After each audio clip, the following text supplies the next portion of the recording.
Well, good morning, everybody. It's a bright, early Sunday morning. Not that early, though, because we had a little bit of time on our side with falling back with the clocks and all that kind of stuff. So got another 3 more years over here before they call it for sure thing where they're not going to mess with our clocks and our heads anymore. But, man, I'm really excited to be here with Darius. Darius, how you doing this morning, buddy? Hey, doing great. Good morning, everybody. Good morning, Bears fans. Yeah, man, we're really excited. It's week 9. You know, we're headed to the desert, and there's some potential shifts in our lineups and whatnot. We'll unpack that, but most notably, we are on the brink of another trade deadline, and we all know that Ryan Poles likes to cook right around that time, and he always pulls off something magical, and we're wondering if he's going to do that before, you know, the clock strikes midnight and we all turn into pumpkins. So I think it's a possibility. I know our offensive line is depleted. Everybody's pounding the tables wanting that for it to happen. And one guy in particular, guys have been talking about, you know, he's a 5-time Pro Bowler, had a little bad luck, but we all have, you know, some bangs ups and, you know, aches and pains, especially when the man just turned 32. He had a mild MCL sprain, which took him out for the 2022 season right after he had his last Pro Bowl in 2021. So he was coming back off of that, and the Jaguars immediately signed him for a 3-year, $50 million deal. And we are talking about Mr. Brandon from the Jaguars. Got a pretty good name over there.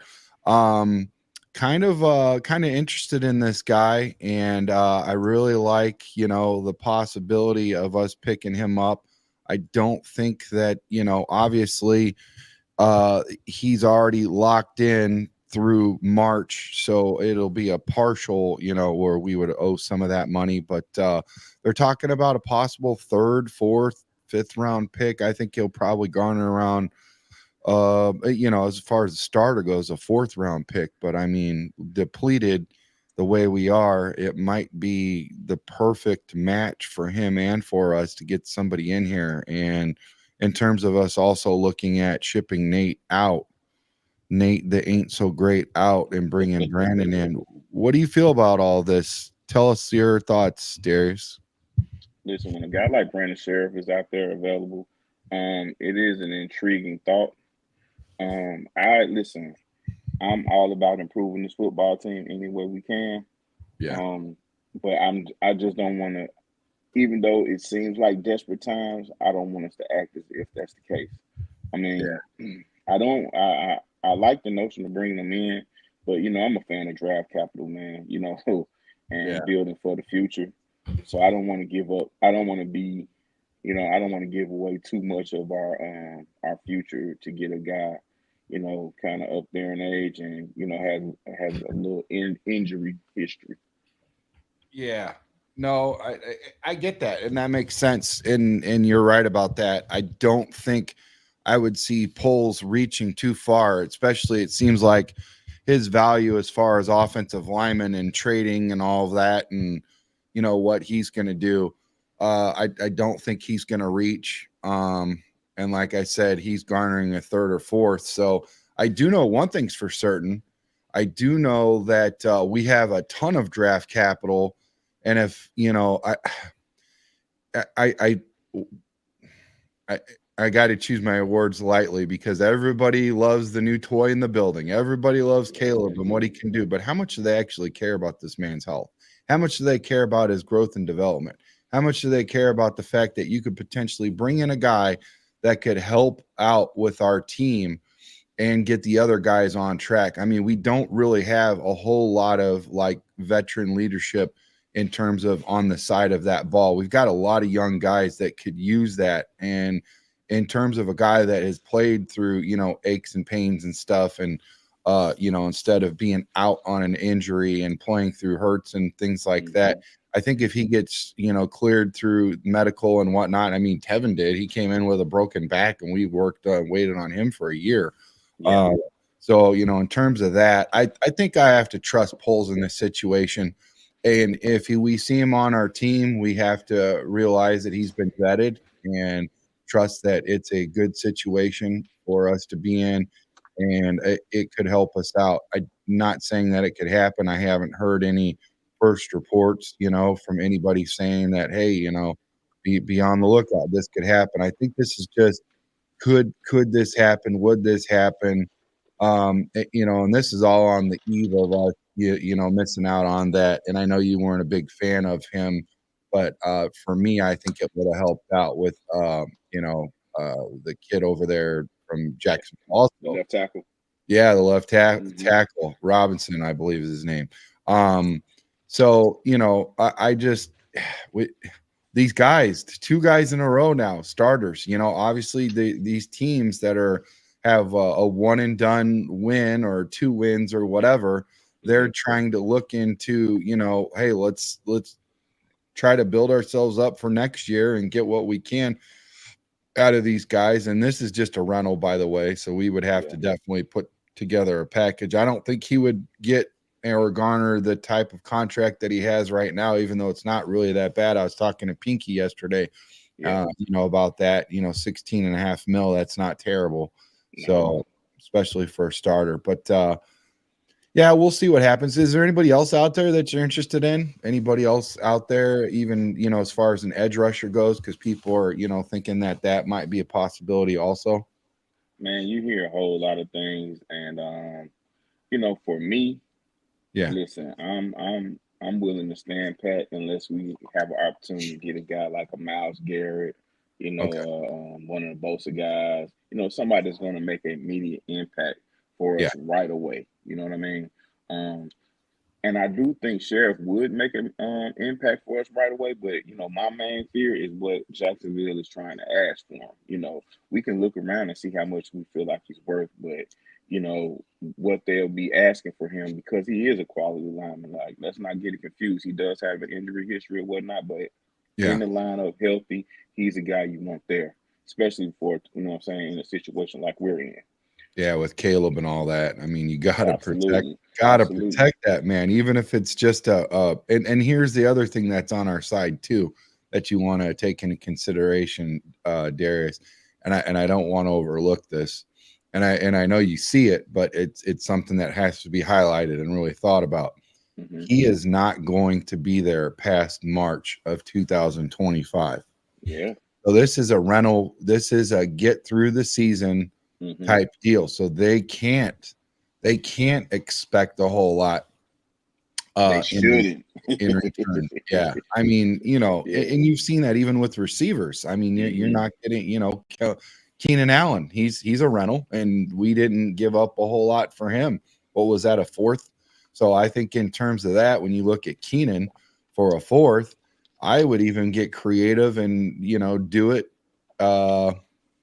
You know what I'm saying? I would even try to throw together a 5th and a 6th of next year, or something for the future. Yeah, you can get creative, man. Kick the can down the road. So I'm in agreement with you 1,000%. Yeah, trusting those guys up front, trusting on Brian Poles and Ian Cunningham. Either way, I trust them either way.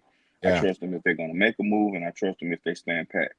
Either way is cool with me. These guys got a pretty good track record. But it's, like I said, it seems like desperate times, and we do have to make it our priority to protect our number 1 pick. But he has to do the job of protecting himself as well. He has to get rid of the football. Yeah. and he has to go out of bounds when necessary. And that slide he learned this off season, he has to use that as often as possible. Not Yeah. too early, not Right. too early like he did last week, but you Yeah. know, just in times when you feel like he's accomplished what he needs to accomplish, just get down, and protect yourself. But as Hmm. far as this weekend, we're down left tackle. Yeah. We're Yeah. down left tackle, and I guess Larry Bourne's gonna be the guy. Huh? Yeah. And they're saying that the backup is supposed to be prior, I believe. And so the backup to Borum, and they're gonna get creative with that. So we'll Musical chairs at the line. yeah, Oh, that brings exactly. back some bad memories, man. Yeah. Yep. Yep. So I mean, yeah, I'm with you on that.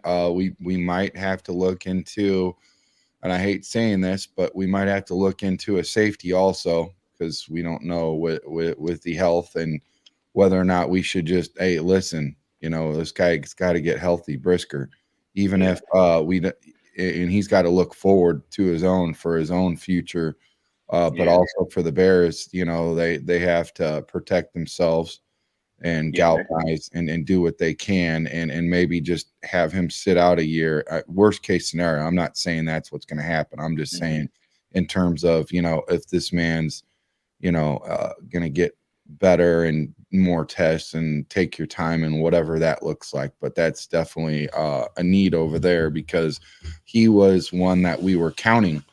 He was one that we were counting on, and I'm just wondering if that is maybe why we elevated a defensive back, because I know we have a couple defensive backs that can play, multiple positions and now play musical chairs over there also. But I am glad that Kyler Gordon does look like he will come back. It's not confirmed yet. It's not for sure whether or not he will start today.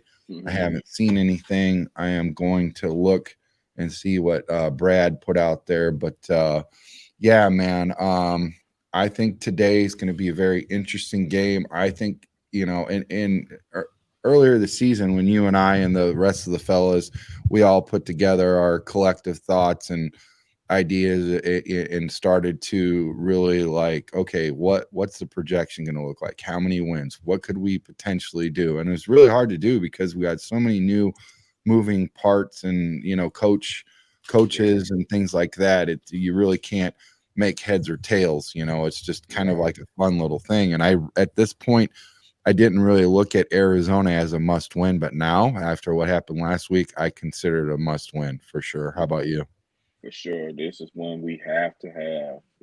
It's a road game, and it's in conference. It's a road game. This is one we have to have based off of what these guys up top from us are doing in our division.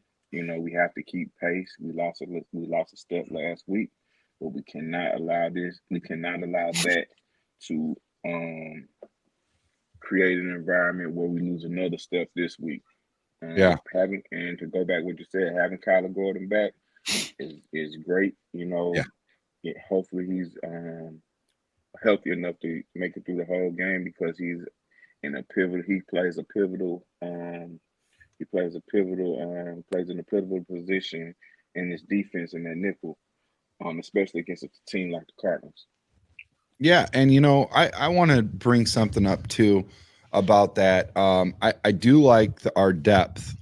I do like our depth at the defensive back position. I think we are in a really good shape for something, like this to happen. Again, I can't stress, my concern for his overall health. Because you get into the ankle, the hip, the back, the leg, but you start messing with the head, man. This is serious business. So it's not just a matter of get him out there and play football. Like this is the real deal. We didn't really look at it back in the day. It's like you got your bell rung. Let's get some salt awake too and get back to get back to it. Now we see all these aging stars, in their 50s, 60s, 70s, pushing that 85 Bears, and we start looking around and hearing what they're dealing with in terms of memory loss and just all kinds of issues and stuff. And so now we're like, okay, we have to do better. So yeah, like I said, prayers out to Brisker, and I hope everything's okay. would be nice to see him playing a Bears uniform, but I'm personally more, concerned about his well-being than anything. But I do think that our team is in a good position, and we do have good depth. Now, our offensive line, we have a lot of depth, but it's not, the quality doesn't match the depth, if that makes any sense. So Yeah, it doesn't. It surely doesn't seem like it, especially at certain times. and I don't know if Um, you can see this graphic, but I do want to highlight some of these guys that I even know you were speaking highly of that was in the draft. And those, most notably, two of them are on this list that are from the Steelers, and you can see right away they're playing musical chairs with their quarterback, fellas, and it doesn't matter who's in there. Rinse and repeat. They're going to run fast. They're going to run hard, run first. They're going to trust their defense, and they're just going to put their quarterbacks in good position with good coaching. And you look at this offensive line, man, they really took a serious look at it in the draft. You got Zach Frazier and you got Mason, and these two guys are in the top 10 for lowest pressure rates by rookie offensive linemen. I mean, what do you got to say? There's some other names in here, Bortolini for the Colts, he's number 1. Joe Alt, number 4. There's some names in here that we talked about. Jordan Morgan, when the Packers got him, he's tied for 6. I was furious. I was like, no, not another good player that I would have liked to have on the Bears to going protect up north. our investment, that to go to to go to the team up north, man. I mean, come on, man. This make it make sense. Help me out, Darius. Why do we pass up on all this talent right here, man? Who knows, man? But it's enough talent, out there for everyone. But the key is when we get these guys in, we have to kind of cultivate, what I'm saying, what they have, what they bring to us. We have to develop it. Chris Morgan, who's our old line coach, Yep. He's come under fire, as of late, when it comes down to the development of the guys that we bring in. But Yeah. as I look at this list, it's very, very interesting to see that you have the Las Vegas Raiders with Yes. 2 guys, Yep. as well as the Steelers. Now, the thing about the Steelers and the Colts, which are the first 2 guys on this list, they have very good running backs, and we Yeah. all know how the running game helps a quarterback. Yeah. Now the offensive line does its job, in the pass and the run, but having great backs in the backfield also takes tremendous pressure off the signal caller. Yeah. Yeah. I Um, mean, absolutely. I agree. And I think we cannot stress it enough. And as far as Bears country, we all know we have been a run first, and run heavy. And I don't understand what's going on. I mean, I guess you got to choose your OCs lightly, or yeah, and take take a good look at that, because as far as I could see, Waldron wants to pass. I mean, what was that one game where he had? That's probably a record for a rookie to throw for like 49 times or something, or 60 or whatever. It was a yeah, lot. It was a it was lot. too many. It was It was too too many. many, man. You're putting it on the rookie, and that's when they had to come to Jesus moment, and they pulled him in the locker room, and they said, hey, listen, no, we can't be doing this. We gotta do better. And they just had another one. They just had another one this time with Eberflus. So I guess the Waldron didn't work out, and then they ran it up the chain of command and said, hey, Waldron ain't listening. Now we got to talk to the head coach. Who's next, Poles? I mean, what's going to take? They're going to go knock on Virginia's door? What are we doing? It's like, it's a lot, man. So I just looking at this list, it's a lot of guys. I'm hoping they're paying attention. This has got to sting, because you got 2 guys in the, upper echelon, Ryan Poles and Ian Cunningham, Former and and former they O both lineman. and they both were former linemen for the NFL. And and that's where everything, that all starts in the trenches, both on the offensive side and the defensive side. And it's just crazy. It's crazy. So I just wanted to highlight that. Hopefully we do something. If not this free agency, next free agency. I've seen a couple things, floated where potentially it would be a good look if we went out and signed a in the free agency, a veteran center. I think that's important. Although I do see some centers on this list that are in the top 10 for lowest pressure rates by rookie offensive linemen. So maybe it's not so bad to get a rookie offensive lineman center to, lead the charge and whatnot. But make no mistake about it, we got to do something. So we'll see what that something is. If you don't mind, I'd like to pivot into let's get our take really quick. I know quite a few of our viewers already know what our take is as far as the Bears game today, but let's go ahead and throw that out there. Yeah, let's do it. As far as going into Arizona and getting a win, I think that's what we want to do. Like I said, I'm not listening. In the position that we're in, the style, winning in style and things of that nature, that doesn't really concern me. Go in, handle business, and get up out of there. Yeah, I mean, you're right. This is just a must win. And do we really care? Do we really care what the outcome was last week? If if we would have won and the game was close and we didn't pour it on like we thought we were going to do? No, we didn't. And I think that's where we're asking a little bit too much when we want to run the score up on these projections. And right now, it just seems like Darius is saying, "Just win, baby." That's it. Yeah, that's it. Yeah, let's just go ahead and close. This is a business trip, man. If we don't look at this, if we don't look at this as anything but, it could be problems. This is a business trip. We go on there, handle business, and get up out of there. I'll tell you right.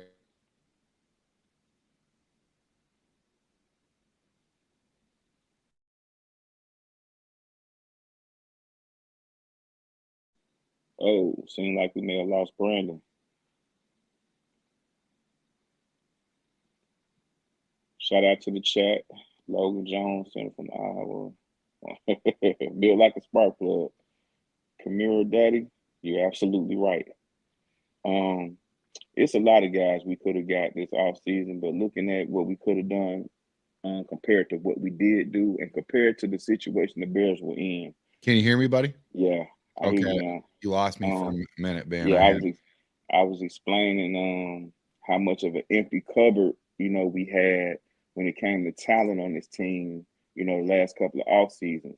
I was looking in the chat and people were saying, just mentioning names, who we could have got instead of this guy, who we could have got instead of Booker, who we could have got, instead of Karan. But, just looking at this thing, man, we had an empty cupboard, man. We needed talent everywhere.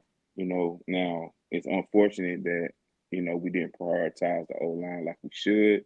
I think Bates and Cunningham really got into a thing where they were getting kind of like cheap veterans to come in, and just try to maintain the fort until, we got what we really needed. But, that's not a great formula, I don't think. But, hey, this is what they did, and this is what we have.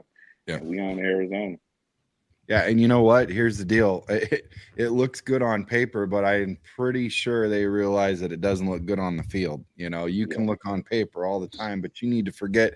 And that there's an old saying and an old adage about that where somebody has lost track and lost sight of, what the real deal is. And it's all on the field. There's so much you can do in an office, in a building, but if it doesn't look good out there on the field, it ain't nothing. So I do want to give a shout out to everybody in the chat. Please hit that like and subscribe button. Y'all know what to do. Give us a good review. We appreciate you. Love you. Thank you for showing out early. It is a little bit, it's not as early as you think because we got that hour and it, we set that clock back and I was a little frustrated with that because I had to wait another hour before I could jump on. But yeah, man, love you guys. Breaking news. Bruce is up here. Daddy's in the building. Moody. Moody and so basically what they're, like you said earlier, they're talking about offensive line and that, and just, they're talking about looking at a center, They're talking Yeah. about different guys, you know, where we do get up early. We get up early on Sundays because we want to unpack and get that fantasy picks in and try to help you guys out, get that last minute picks just in case somebody slides through that you're like, oh crap, I got to set this. I didn't know this is what's going on. And you know, we don't we're not the end all be all. We want to just, you know, get that out there. So don't meet us in the parking lot if everything don't line up. Okay. But yeah, we're just trying to, you know, help out and talk about our Bears and then talk about the rest of the league so we, you know, we could set our fantasy. And we all like to get into Underdog Fantasy. They are our sponsor. We love them. So if you enter the promo code CSP, that's Chicago Sports Podcast, if you enter the code CSP, they will match your first $1,000 and they will match 50% of your second $1,000.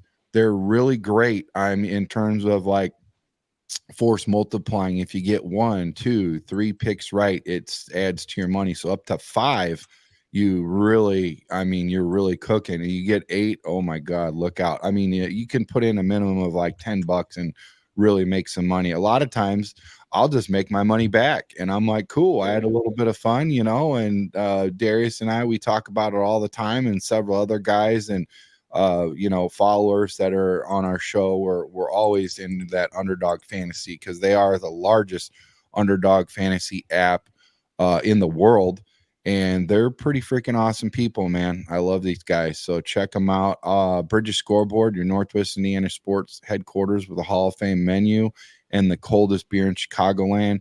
Chicago Sports Podcast, yours truly, will be up there today with a couple guys that you may know. Former quarterback Jim Miller, who's on Sirius XM Radio, Channel 88 for the NFL Network.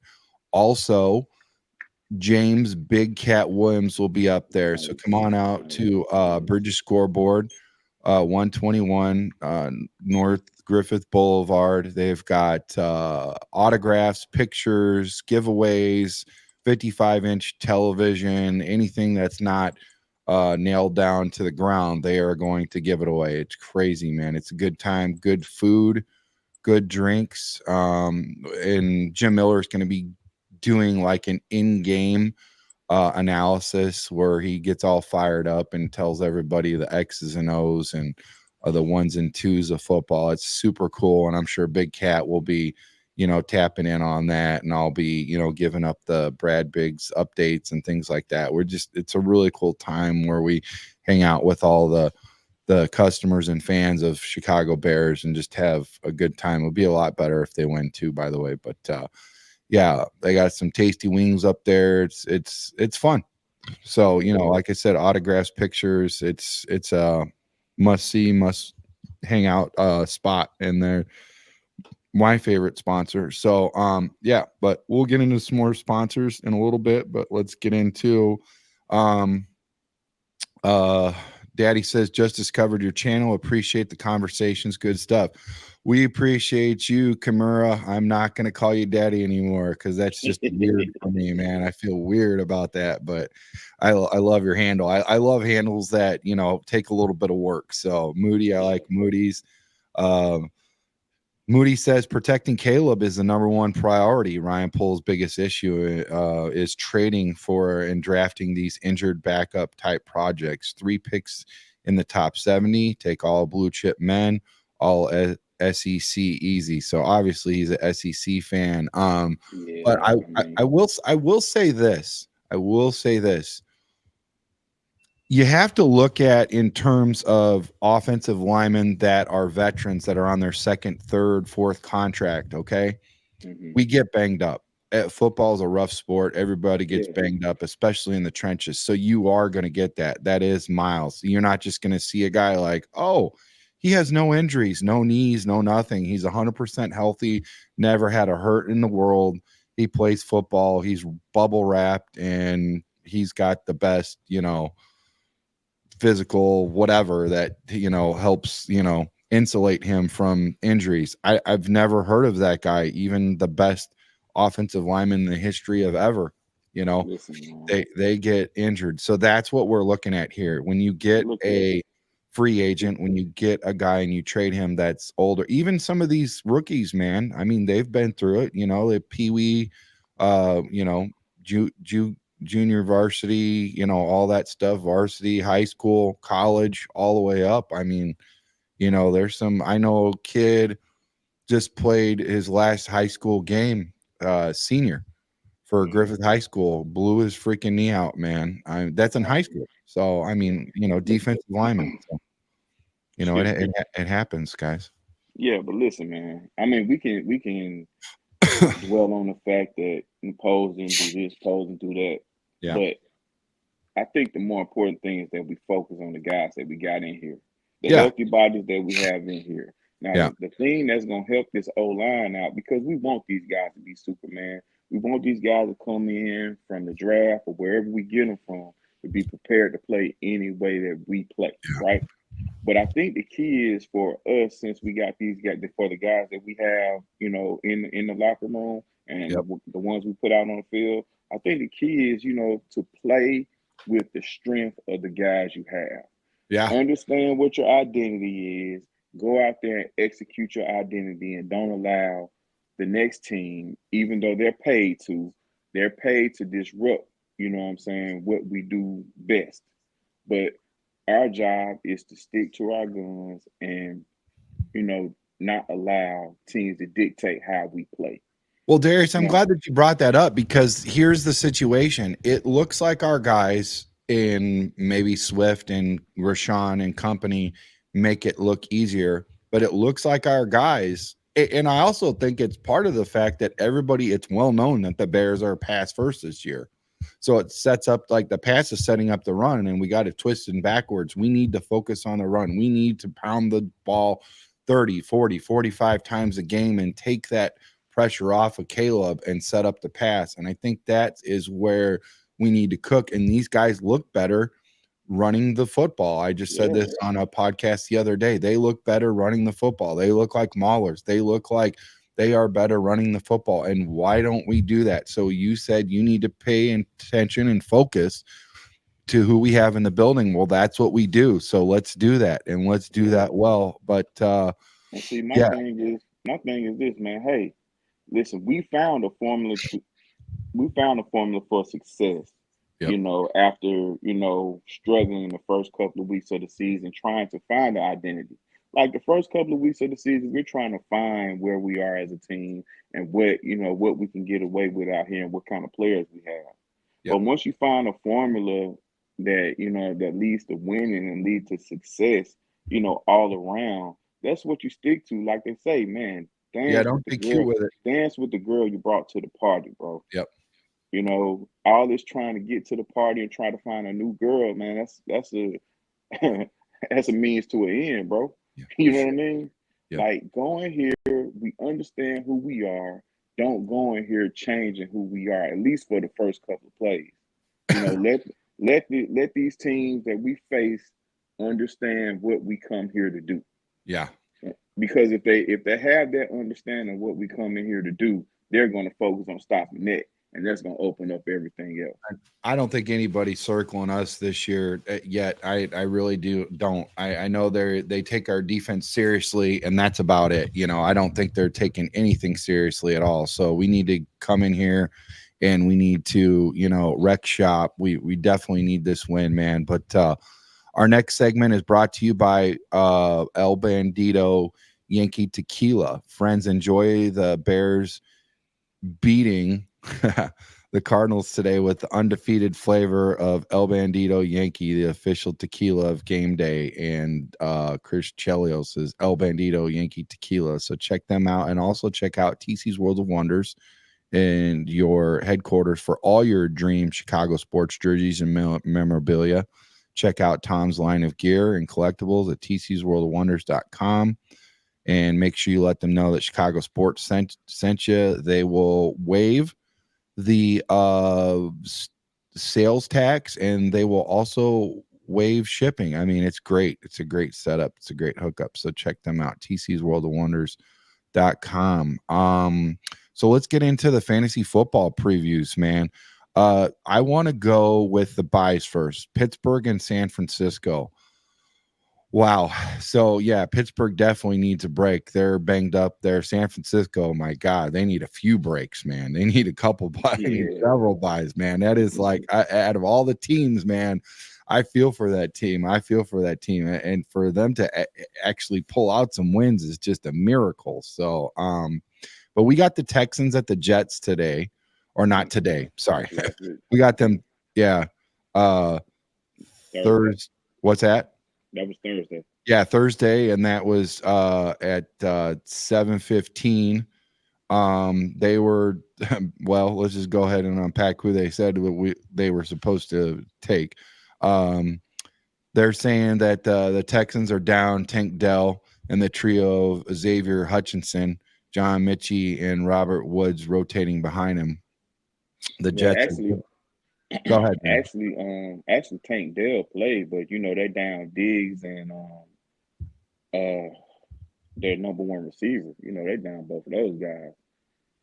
I mean, if you watch that game, C.J. Stroud, he took a beating. He got hurt too and had to get pulled out. So okay, we'll just move on for that game then. That is yeah. All right. Cowboys at Falcons Sunday at noon. Rico Dowdle. Now I got this guy on my bench, and he is the only Cowboy running back with 5 yards per touch. Next closest is Deuce Vaughn at 3.8, and the only one with a positive EPA is 0.12 with Vaughn. Second again at 0.37. Maybe we can free Rico, and I don't mean the Chuck Morse steak at Napoleon Dynamite. This might not be a Darnell Mooney game, but of his 37 receptions, 30 came when the defense had 7 defenders in coverage, and the Cowboys have dropped 7 in coverage, third least among NFL teams, 36.8%, and Panthers at 35.5%. Yeah, and the Broncos at 36 point. I'm sorry, go ahead. The Cowboys are bad on defense, so this could be a free for all. But to piggyback off of what you said when you mentioned, I didn't get to finish, but go ahead. The running back, Rico Dowdle, didn't they sign Dalvin Cook? Did he play at all? Because I know they signed him. Yeah. Yeah.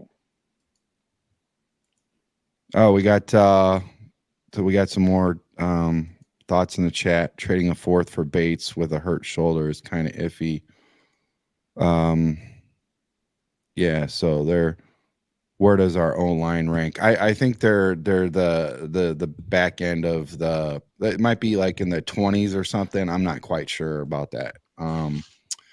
Dolphins at Bills today at noon our time, 1:00 Eastern. Tua's return, he had just 5.1 air yards attempt and 5.3% of passes being 20 plus air yards, and he only failed to top 5.1 mark 3 times last year, twice versus Jets. It could be his first game back, but Tago against the Bills is concerning, and that's before potential cautious approach.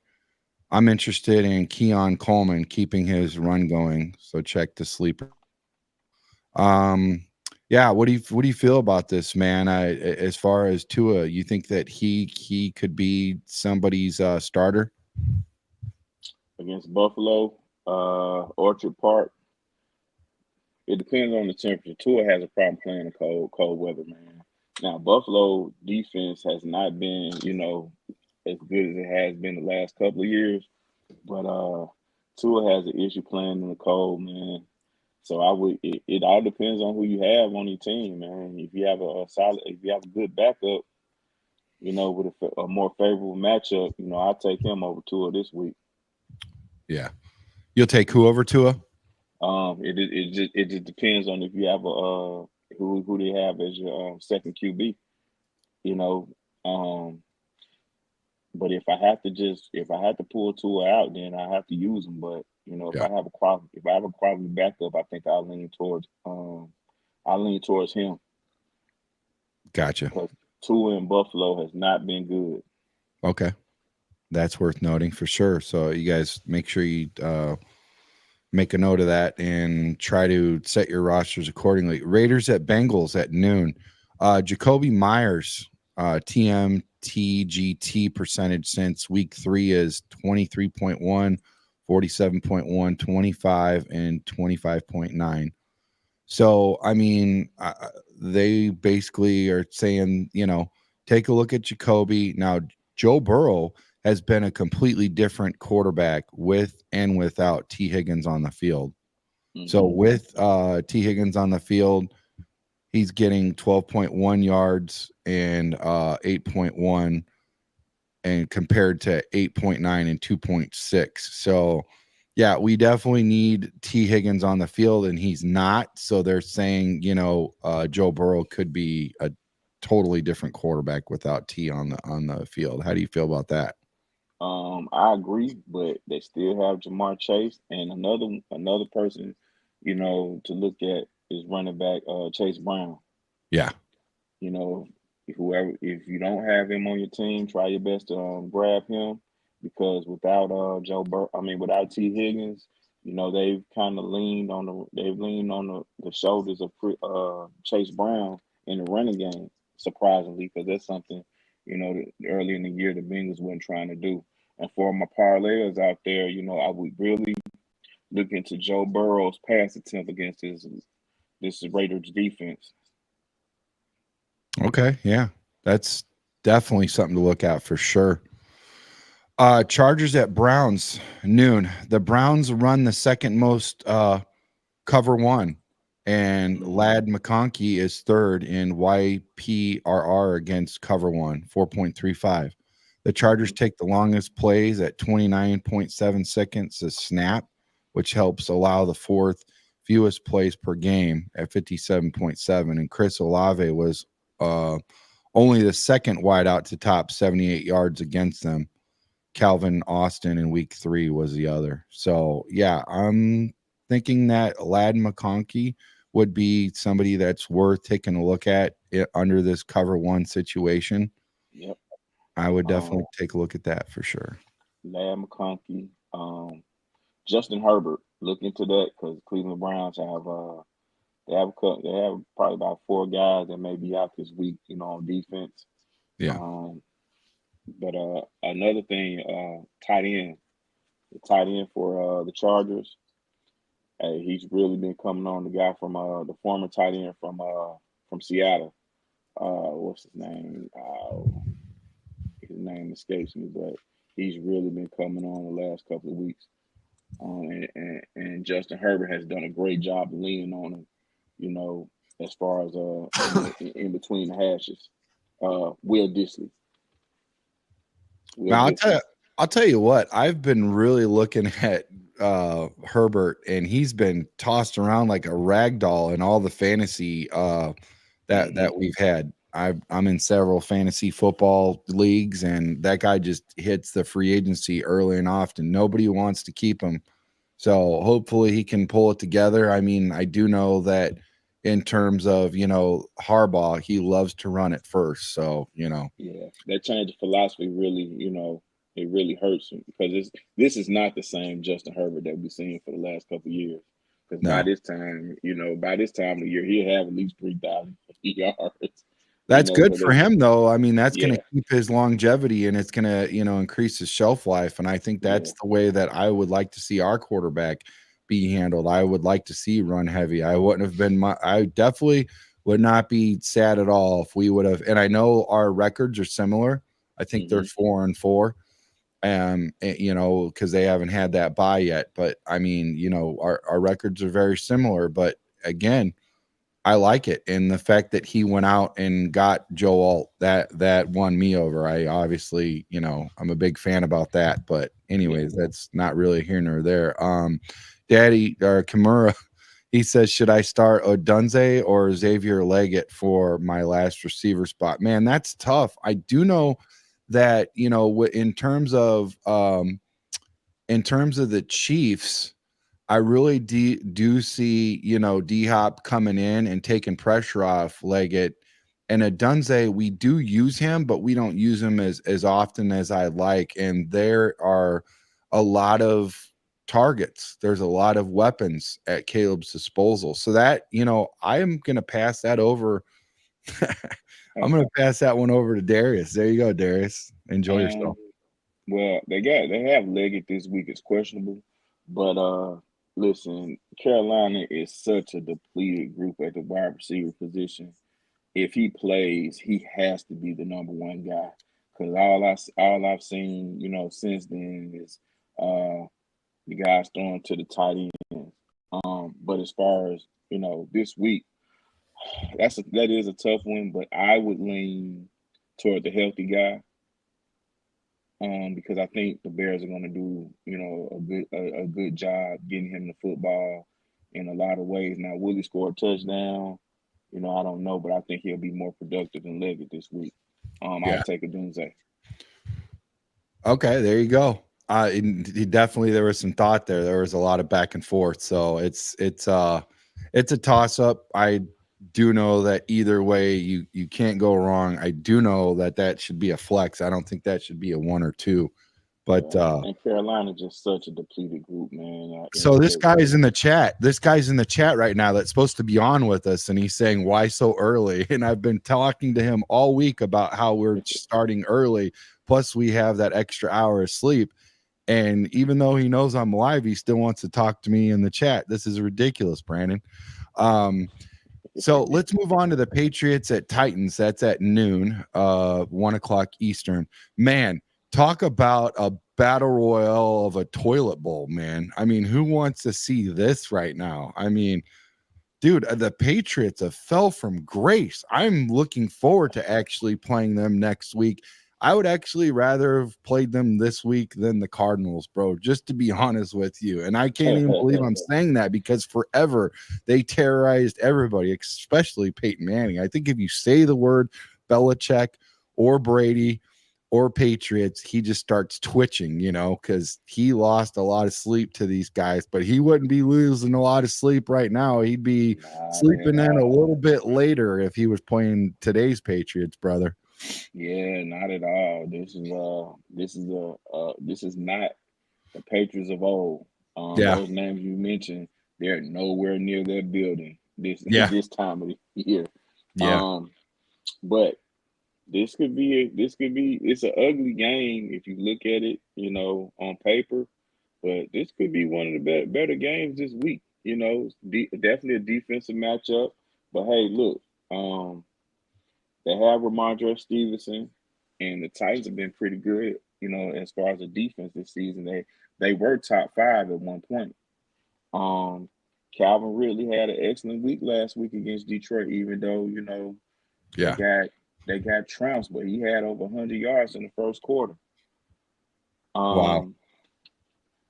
The quarterback, Mason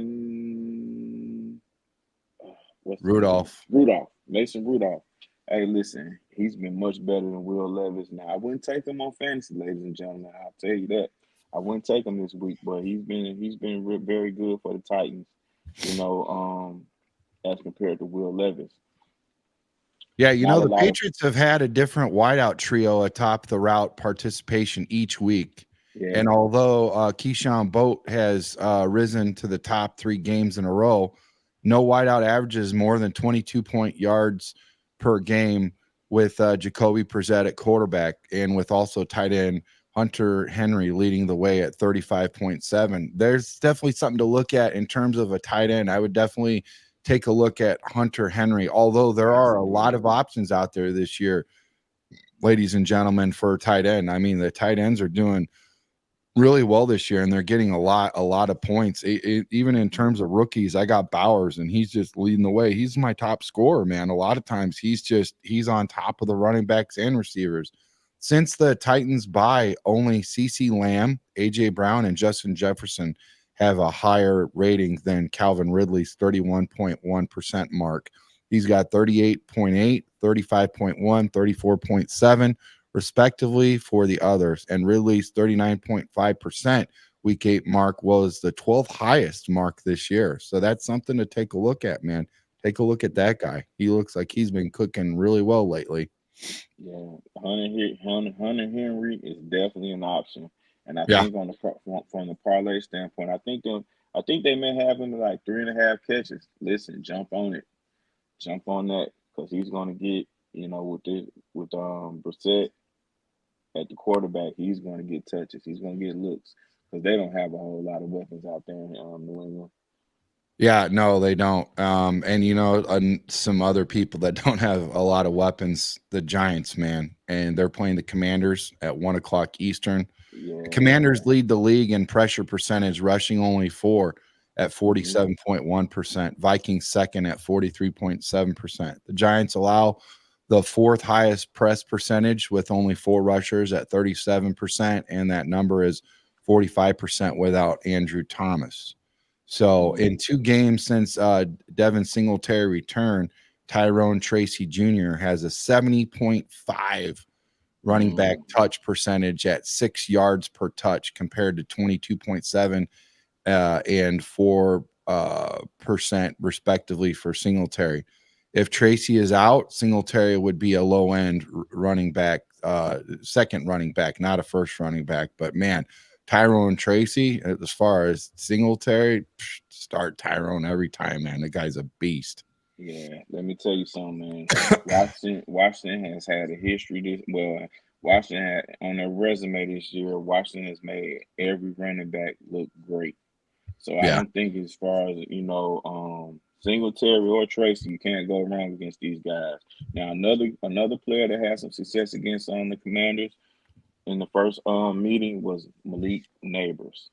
Neighbors had an excellent game. It was kind of like a coming out party for him against the Commanders. Their first meeting of the season. And as far as what did he have? What were his numbers? His numbers against them. He had a heavy load. I think it was like he had 18 targets, 127 yards, a touchdown, 10 receptions. Wow. Yeah, so he had a big day. He had a big day against them.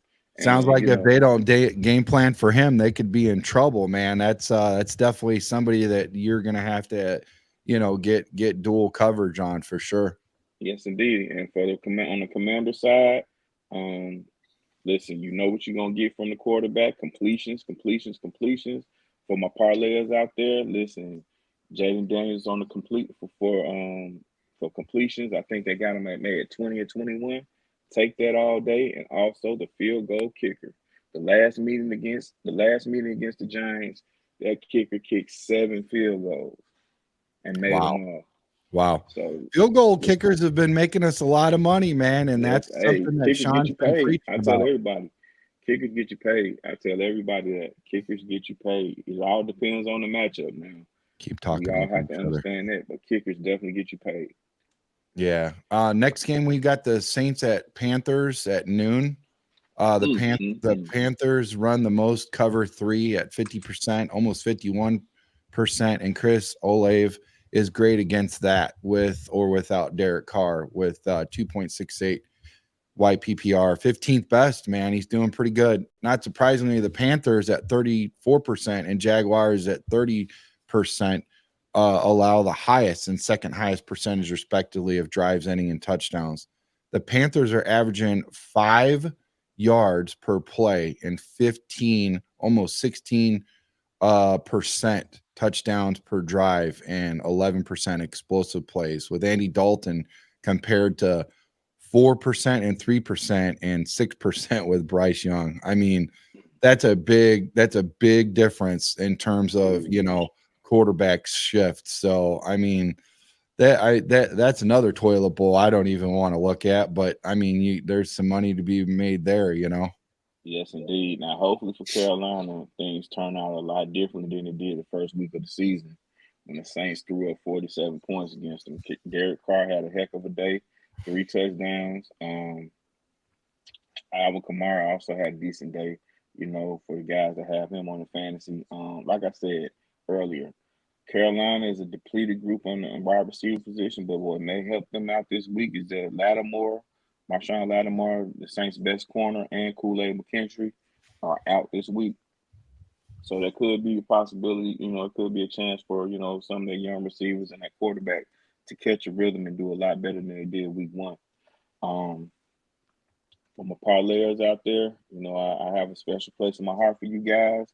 So listen, Alvin Kamara and carries, please take it because it's up there for the giving, and they're going to run the ball early and often. Derek Carr is back this week.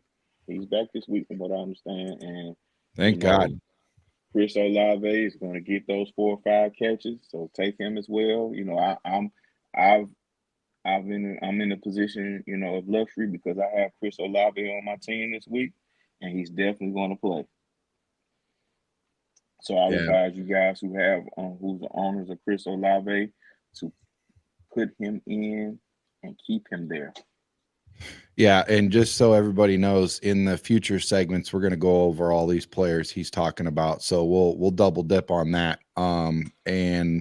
But yeah, definitely take a look at those guys in terms of what to look at as to who to pick up.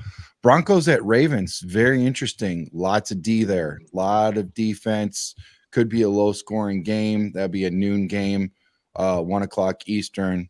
While having a nice run, Bo Nix is just 31st in touchdown percentage while in the pocket out of 43 qualified. The Ravens have allowed league low 7 rushes of 10 touchdowns. Chiefs second with 12, man. I got Chiefs defense for fantasy, man, and they are freaking awesome. Of top 20 wideouts, only 4 have 50% of their games with 9 or few points. Marvin Harrison Jr., Jaden Reed, Darnell Mooney, and Zay Flowers. Now, the Ravens add Deontay Johnson, and while I don't expect much in his first game, this is just another inconsistency factor for Flowers, man. I'm very disappointed in Flowers, but Marvin Harrison Jr., he looks good. Jaden Reed looks good. I would even take a look at Mooney, but yeah, I'm not really a big fan of Bo Nix against the Ravens. I don't think that's a good one. I would definitely start Lamar, the superstar. Jackson, he looks good, and he's got a pretty beastly freaking running back in Henry, who's leading the charge in all of the NFL, man. So what do you got to say about that, Darius? I'm in total agreement with you with Zay Flowers. He has been productive though, but he cannot find the end zone. Jeez. But like you said, he's not productive for fantasy. My buddy just benched him. He was trying to trade him and nobody wanted him. So he was trying to get something out of him. And we're like, why would we even entertain that when we know you're going to drop him in free agency to pick somebody else up in free agency? But see, the thing is, the reason why production is low in fantasy because you can't find end zone. But when you look at it, when they get in that red zone, man, they got Henry, so there's not going to be a lot of touches there for a lot of wide receivers when you got a guy like him. Yeah, you look at more like a tight end, and all of that, and that's what they've been looking at. But yeah, in terms of Flowers, he just ain't getting done for fantasy. Look at Flowers though. If you look at Flowers, he had 41 receptions with like 520 yards. You know what I'm saying? That's pretty good, Yeah, the only problem with that is over the course of eight games and no low touchdowns, it just doesn't work out in fantasy. Yeah. I mean, yards and whatnot, yeah, that's good, but it just doesn't help out in fantasy at all. I mean, you need to get with those receivers, you need to try to get in the high teens, low 20s, and sometimes I got a guy, Jamar Chase, I think he got me darn near 40. So I mean, you look at a guy like Flowers and that's just pedestrian, man. It ain't gonna get it done. You got to have some heavy hitters in terms of that, because that's where you make your money. But most of the time you're gonna make it with the running backs, although there's a lot by committee. There's very few Derrick Henrys out there, you know what I'm trying to say. But yeah, so Jaguars at Eagles, man. This could be very good for the Eagles and bad for the Jaguars, man. I feel bad for the Jaguars, man. That's a 3 o'clock game, 4 o'clock Eastern. Jaguars run the third most cover one. Only one of the 3 teams over 29%, and AJ Brown leads the league with 5.5 YPPR against it. Nico Collins is second at 4.81. So yeah, I would definitely take a look at AJ Brown for sure. And despite Jalen Hurts running for 3 touchdowns last week, and man, did I feel good about that, because I had freaking Jalen Hurts, man. My whole team went off, but I've been waiting for Jalen. Jalen's been steady, but that was huge, man. Saquon Barkley still has the third most goal line rush attempts with 9 behind Kyren Williams at 11 and Derrick Henry at 12. So you got 9, 11, and 12. Man, I'll tell you what, that's when football is exciting. And I really think people are starting to realize and teams are starting to realize that these running backs matter, and it has to have some sort of part in today's NFL, even though it's a pass-happy league, because when you get down to the goal line and you get a guy like, Derrick Henry, Saquon Barkley, or even Kyren Williams coming in, strong early, and you can put it in a bell cow and you don't have to worry about, trying to hand it off to a backup offensive lineman that fumbles the ball like the Chicago Bears did. Oh my goodness. You have to give it to them, man, because they push the guys like that, push the line, and it's a lot easier in terms of, getting that short yardage touchdown. And it's important to look at guys like that because that's an instant 6, and Derek got Derrick Henry on my mind right now. I wish you were Derrick Henry. That'd be great, man. Sorry, Darius. I love you, bro. But if I had Derrick Henry on the pod, that'd be lit, bro. No, but pushing that line, that's important, man. And you look at terms of like, getting a rushing touchdown, that's an automatic 6 plus whatever yards it was. So even if it's 10 yards and in, now you got 7 points or 6.5 or 6.4, it all adds up. Now that's a matter of whether you're getting 100, 200 yards.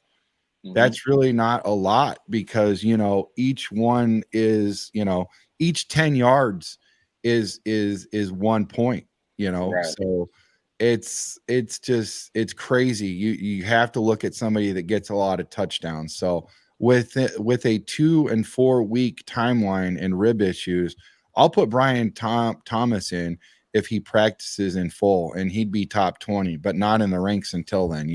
I do like Brian Thomas. His drops gotta diminish, and he's going to be around in this league for a while, man. He's a really good player. What do you say about all this, Darius? What would you like the guys to look at? I like Brian Thomas too, especially this week because Darius Slay is out. Yeah, Darius Slay is not in. I also like AJ Brown against this Jaguars defense, this Jaguars secondary. cover one. Yep. Yeah, they're an undisciplined group, and AJ Brown will make you pay for being undisciplined. And it goes without saying, Saquon Barkley is always a shoe-in. He's what you call a fantasy stud. You never you never leave your studs out the lineup. You always keep those guys in because they're always ready to, you know what I'm saying? Yep. Get you what you need. The Eagles defensively have not been, a great group. So there will be times for the owners of Tank Bigsby and, like I said, Brian Thompson, even Evan Ingram, to be productive for your teams. If those are the guys you're leaning on this week, this wouldn't be a bad week for it. Yeah, for sure. Now, I definitely want to take a look at this next game. It's very important. Bears at Cardinals, 4:00 Eastern, 3:00 Chicago time. Since week 4, the guy that we have up on our thumbnail hurdling over folks. Look at that guy, man. Unbelievable. And then Marvin Harrison Jr. and the guy Brandon that I'm praying for that we get on our team was on there. Look at that. That's a really nice illustration brought to you by me. Yeah, that's nice, man. Thank you, man. Appreciate it. Got my game up a little bit. Took a lot of repetitions, but I do notice that the people out there that follow us, they really appreciate those, illustrations. So, but yeah, since week 4, DeAndre Swift is 3rd with 21 FPPG, 5th in YPT, 6.3 minus 50 touches. 4th in running back percentage touches at 76.6, but 18th in team running back rush attempts, 55.4.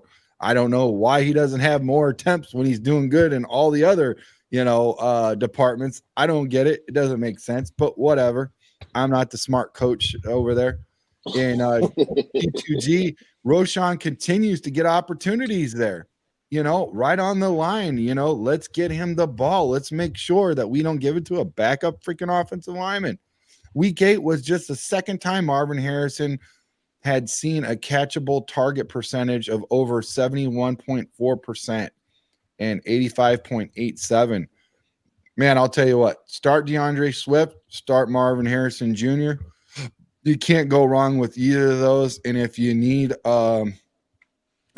somebody at a flex or a second running back, I'd even take a look at Roschon Johnson, man. If they have learned anything from last week, in the goal line, in the red zone, give Roschon the rock, man.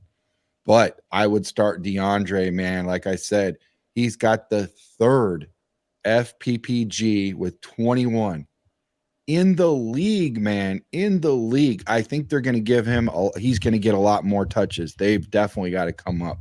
I'd say at least 5 to 7 more touches. I would hope for 10, but you got to share it with Rashawn. So if he doesn't get those, if he gets 5 more, then I look at Rashawn to get 5 more. That's what I'm looking at, Darius. What do you think about all this? 100%. Hopefully the Bears come in there with the mindset of we're going to control the line of scrimmage. Yes, sir. Offensively, what is the best way to do that? They're running the ball. And as far as on the other side with Arizona, I think Connor's going to get Connor's going to get we're going to get a heavy workload of Connor, and also be on the lookout for Trey McBride. Okay. He's a big weapon for Arizona, and as great as Marvin Harrison is, he's a rookie. This guy is pretty much the best weapon they have in Trey McBride. Gotcha. The Bears, in this cover 2 that we run, we tend to give up, things, the best way to beat it is down the seams. And, Trey McBride does a good job of operating, in between the hashes. So listen, for fancy guys, which I'm one of them, I own Trey McBride and Cole Kmet in one of my fantasy leagues. I'm really, I'm torn about who I want to play, but I think I'm leaning towards McBride this week. DeAndre Swift, of course, in the run game and also in the screen game. The screen game will be very heavy this week because Arizona likes to blitz. So, the owners of DeAndre Swift, he has to play this week. Yeah, and never bet with your heart and never pick fantasy out of your heart, because Cole Kmet, in terms of fantasy, should have never even left. He should have never took the airplane ride out, because he never even got in the building until like the end of the game. It was ridiculous. But I'll tell you one tight end that is in the game early and often, that's Sam Laporta. And that next is the Lions at Packers, and that's that team up north. And that's Sunday today at 4:00 Eastern. Man, oh man, talk about a game. I wish this game could end in a tie, because I don't want these teams to advance any further than they are. But, at the end of the day, somebody's got to win. Let's unpack it. Let's see what we've got for them.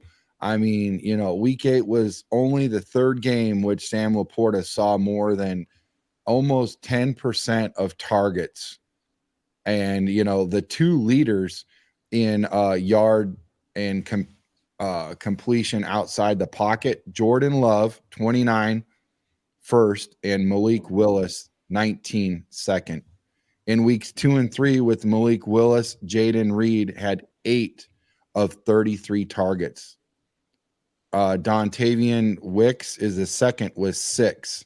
No matter what Love says, don't see him playing with a bye week next week, but he'd be top 10 as always if playing with basement level floor injury risk. So, I mean, that's the thing about it is, do you even start Jordan? I mean, here's the deal. Each game that you play within your division counts as 2, especially when you get in towards the end of the season. Mm-hmm. But that is very important to look at. If I'm a coach, I'm starting as long as he could play and get out there. Like, Brian Urlacher says, you play through it. You toughen up. obviously, if it doesn't include a head injury, you toughen up and you just get out there and you go do it. It's football, you know. I would have Jordan out there for sure, especially against the Lions, but I don't even know if he's starting or not. So it sounds like either way, either one of them is a good match. I definitely would entertain if you don't have a quarterback, especially if you're in a 2-quarterback league, Malik being number 2 for sure. As far as receivers go, man, this kind of reminds me of when the Colts and the Saints had all those receivers. You couldn't choose in terms of fantasy who the hell to pick each week. And with the Packers, I really can't either, man. They've got so many weapons, and you don't know who's going to show up. So, I mean, what do you got to say about all this, Darius? I mean, you know, with Green Bay, they go by committee. You know, they're the epitome of rolling with the hot hand. You know, Exactly. one week it could be Romeo Dobbs, the other week it could be Reed, the other week it could be Wicks, and then they also have 2 excellent young tight ends on their team. So you never, I mean, they're kind of helter skelter. You know, you just don't know who you're going to have to match up with. And I think that's a good thing. Yeah. But the number one thing is having your best player playing quarterback this week, and I think he's ready to roll. I think he's gonna play. This is a big game for them, so he kind of has to. Yeah. Like you said before, like Brian Urlacher says, you know, listen, Yeah. there's a difference between being injured and being hurt. You know, Yep. you have to decide. You know, which one you're gonna be this week. But I think it's imperative that Love plays. And as far as from a fantasy standpoint, do not judge Detroit Lions on last week offensively. You know, they scored a lot of points, but Goff only threw for 85 yards. I had him. So wow. You know, Wow. That is the nugget of the day. That's the bar. That is the bar right there. Yeah. I would have never known, especially with that many points. That's one of the most, is that not the highest amount of points this year yet? Yeah, he threw for If 85 not, it's yards. definitely top 5 with 50 something points. I mean, you just blew my mind, man. I'm about ready to fall out of my chair hearing that a quarterback only had 80 something yards. That's crazy. And they scored 52 points. Yeah, 52 points, man. Like, where'd all the points come from? It's crazy, Special teams, man. Special teams put those guys in great positions to be successful last week, man. It was crazy. Yep. But yeah, this is the quality content that you get from us, fellas. I mean, I get the numbers out. I get, that out. We really, and this is our second show, so we're just working out the kinks. We got freaking idiots that are texting me saying, I'm like, dude, I'm in the middle of a show. Why would you even do? I can understand, somebody that's, following us, but a guy that's actually supposed to be on the show is messaging me. So we're working out the kinks. We're getting it all figured out, but man, there's a lot of good quality content. I'm telling you right now, if I was a follower, I would definitely tune into this show. There's a lot to listen to and a lot to look at. But I mean, everything can line up and everything makes sense. We got all the numbers and we got our gut. But at the end of the day, like my brother always says, start your bench and bench your starters, because sometimes it just don't work out. And I tell you right now, in terms of what Darius just said with that bar, you thought that you would have been smart starting, the quarterback for Detroit. But at the end of the day, especially with 52 points, that's just insane, bro. He would have not, like, Detroit did good, but in terms of a fantasy guy, you had one of the worst quarterbacks out there, man. Yeah, from a fantasy standpoint as well, David Montgomery, he didn't have a great week, but he was responsible for 2 touchdowns. That's all you need. Yeah. He threw one. Wow. And he scored one, out of the backfield. Wow, so, he threw one. Listen, that's crazy that he threw one. Did he throw more than the starting quarterback? Maybe they'll have him be the starting quarterback from here on out. Nah, Goff threw 3. Oh, did he? Okay, so he had 85 yards and he threw for 3 touchdowns. So it's interesting because he got 9 points plus 8. So that's 17 points. That's still not terrible. I mean, that's decent amount, That's decent amount. It wasn't enough for me. I started him last week. It wasn't enough for me. I still like No, it's not. You want, and that's why I was talking to you earlier about Darius. You have to have your receivers and running backs carry the load. I mean, that's just where it's at, because in terms of QBs, it's just been up and down so much this year, especially with Patrick Mahomes. Man, I drafted him. He was my first pick overall last year, and I've said I feel good. Dual threat quarterback, GOAT. Let's get him. He was available. Boom. I pulled the trigger, and the trigger pulled me. It was bad, dude. It was bad. I stayed clear of that, and I'm glad I did, because once again, and now for the first time ever for him, he's got more interceptions than he does touchdowns. But I think that's all going to change because Hopkins is back. Guys are getting healthy. It's going to get better for him. He's not going to keep that. But now here's another person in that whole, or team, I should say, in that whole arena. Rams at Seahawks, man. Wow. That's an interesting game, because I think both those teams need to win now. That's a 4:00 Eastern games. The Rams get the second highest press percentage at 54 when bringing at least one extra defender. So they're going to come in hot. And I mean, they have to, because they just lost, in my mind, one of the best, if not the best defensive lineman of this era in Darnold. And here's the thing about him. Aaron was just a force to be reckoned with. And for inside pressure, it is amazing what that man could do. So you have to do your due diligence in trying to fill that void. And I don't know if it ever will, but that's why they're probably bringing that extra defender, man. And the Seahawks allow the third highest press percentage in those situations at 48%. That's pretty high. Yeah. As mentioned a few weeks ago, JSN, Jackson Smith, Najibba, struggles against cover 3. I mean, he flat out struggles, and I have him actually starting. So I'm a little concerned. He's my second starting. He's my second starting receiver, man. Don't be concerned, man. Don't be concerned. Thankfully, I got Jamar Chase as my starting, and he's going to carry the load. He always does.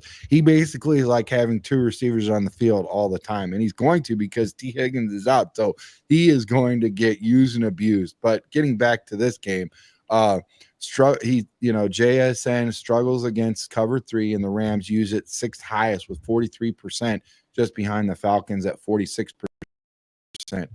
JSN went 3 for 9 on 6 targets against Atlanta. 3 for 9. That's bad, man. He's got to do better. He's got to do better. What do you got to say about all this, man? Who would you like to start? Where are you going? Oh, I do want to say I do have the starting running back for the Seahawks, and he's been very pleasant for me this year, brother.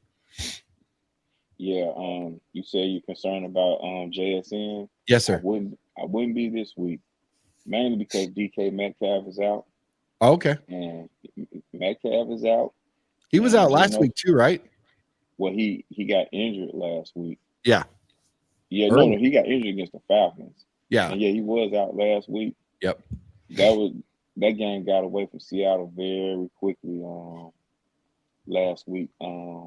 Okay. But I wouldn't be concerned about JSN. And as far as on the Rams side, Kyron Williams, Seattle's been terrible against the run. I'll take him. Now the funny thing about Seattle, they have a very young. They have a very young secondary, and those guys were very good.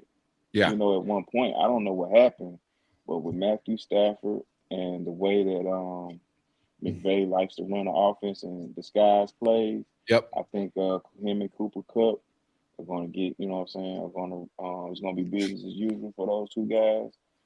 This is going to be a good game. This might be one of the better games of the week as well, especially in how do you say that other guy's name? Puka Nacua. Yeah. Now, so that guy, he's got an injury in his knee, but I did hear don't count him out.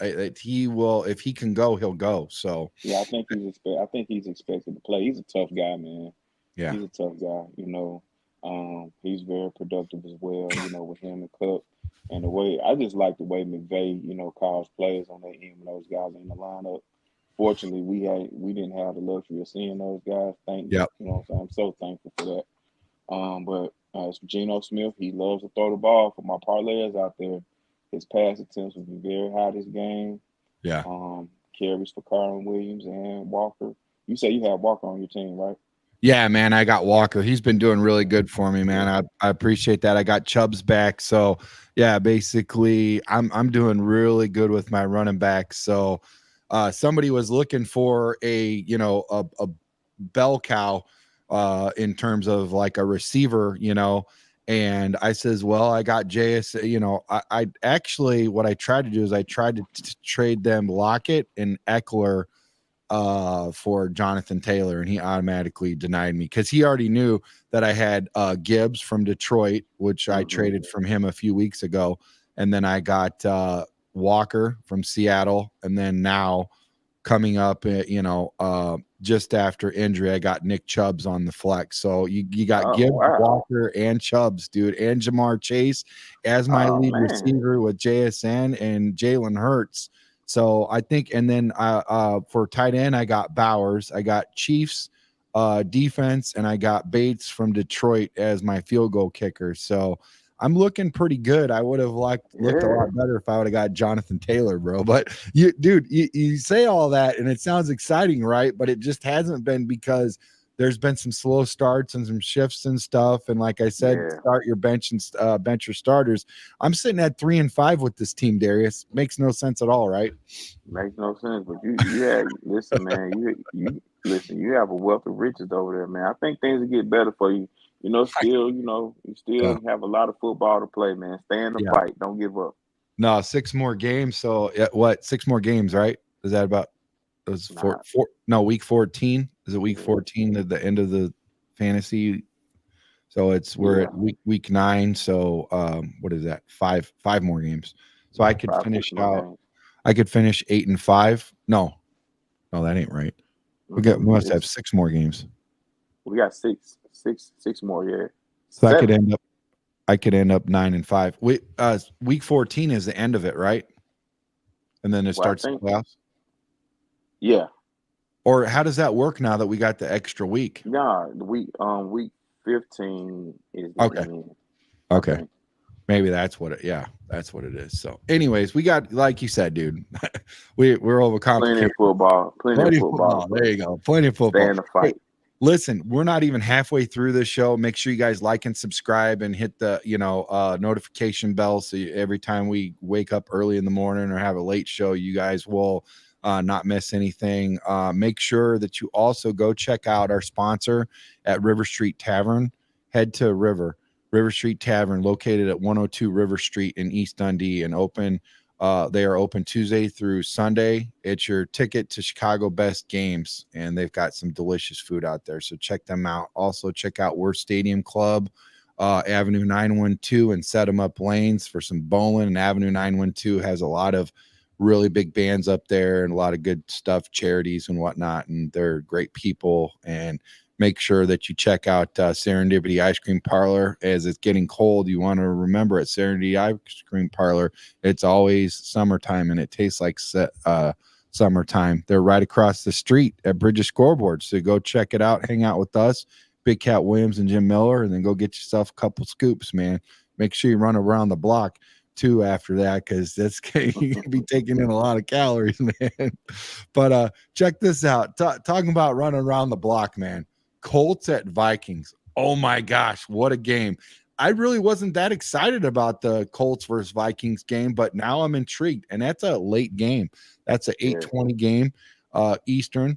The Colts have passed 61% of the time with Flacco compared to 49% of the time with Anthony Richardson, who benched himself. And I wish that if players could bench themselves, and I've never heard that before, couldn't coaches, and that's something to look at with the Chicago Bears. And they see a touchdown attempt boost from 3% to 6%, an EPA dropback jump of 0.13 to 0.18. I'm starting TJ Hawkinson. He is a beast. In his first game, given back to the state of the tight end position, unless you have a top 10 option, I would start TJ Hawkinson, man. And as far as the Vikings, Aaron Jones, you're not wrong if you're starting Aaron Jones. He's got 6% yards play, and he's got a high drive percentage for touchdowns. Sam Darnold, I'm not sure about Sam Darnold, but I would take a look at him. He doesn't look as flashy as he did in the beginning. I don't know what's going on with him, but I mean, he is looking more like the Sam Darnold of old. I do think he has matured and looked better, and he's on a better team. So, and that defense is pretty decent there. I think he's in a good position. I'm just hoping that he doesn't get into his old headspace. But yeah, there's a lot to unpack there. That's I do like this team with Flacco, man. He's gonna keep you in the game. The guy's smart. He's got a good arm. He's got a lot of football left. He will keep you in the game. And the only reason why he got shifted over to this team is because they wanted to make it a clear, cut decision and make sure everybody understands that who is the starting quarterback of that team. So now you look over here. It's a smart play to have Flacco in to help with Richardson. And they did say, as far as Richardson goes, the coach said this is not some sort of experiment. Joe Flacco will be the starter. What do you think about this, man? Colts, Vikings. Colts, Vikings. And listen, let me say this. There was no bigger beneficiary of that Hail Mary call than Anthony Richardson last week. What he did last week is unacceptable, and if I was the coach, he would not play another down this season. He would not start another game for this Not at all. We can't have it, bro. We can't have it. We cannot have that. That's unacceptable. But moving on. I like Sam Darnold and Justin Jefferson this week. He's the number one guy over there, so he's going to get. I have the luxury of having him as my starting receiver in one of my fantasy leagues. He's going to get a lot of action tonight versus the Colts. Also, like you said, Aaron Jones, the Colts have not been very good against the run. Aaron Jones is a pretty good back, even though he's been in and out of the lineup with injuries. But when he's in, he plays very well, catching the football out of the backfield and also running the rock through the middle. Now, Jonathan Taylor, another great guy that's been in and out the lineup. I also have him on one of my fantasy teams. Listen, the guys I just named with Jones and Jefferson, those are starters, fellas, ladies and gentlemen. Also, Taylor, starter. He's a stud. When he's in there, he makes an immediate impact. He's going to make a bigger impact with Joe Flacco in the lineup because, he's going to take a lot of pressure off of Joe Flacco because we all understand the type of defense the Vikings like to run.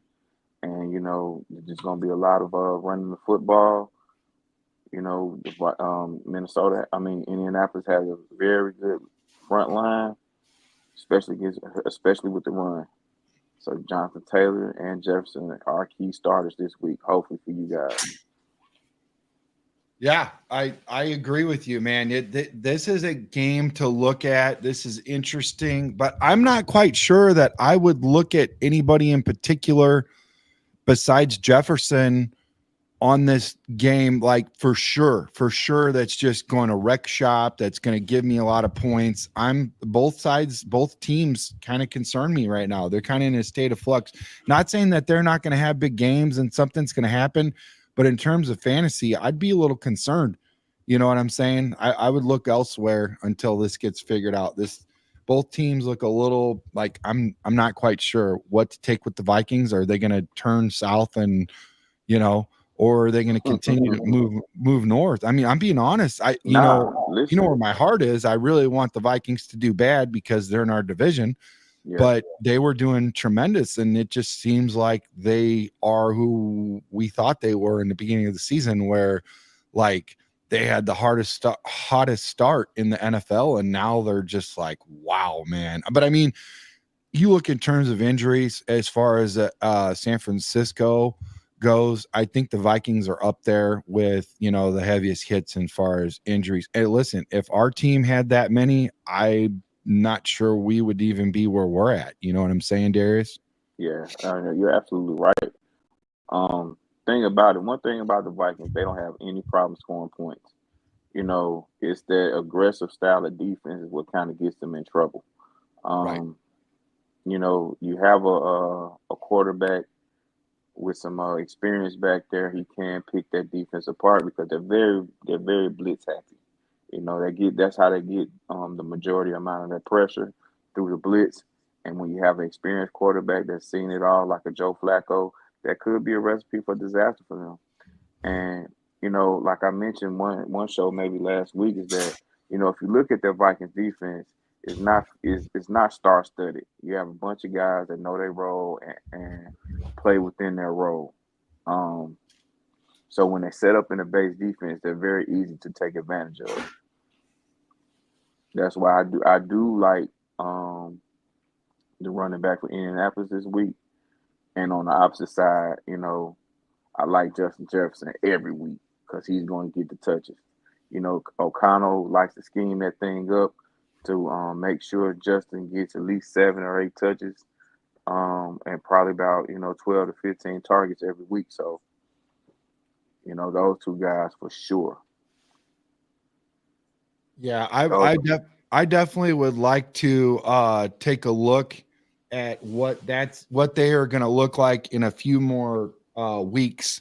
I think right now it's just hard for me to see where they're going to be at. They got a lot of talent over there, but I mean it's crazy, man. I don't know what's going on with either. And then the Colts too, man. They've got a lot of talent. They could definitely wreck shop in the South, but let's move over to Buccaneers at Chiefs, man. Exciting game. Very exciting game.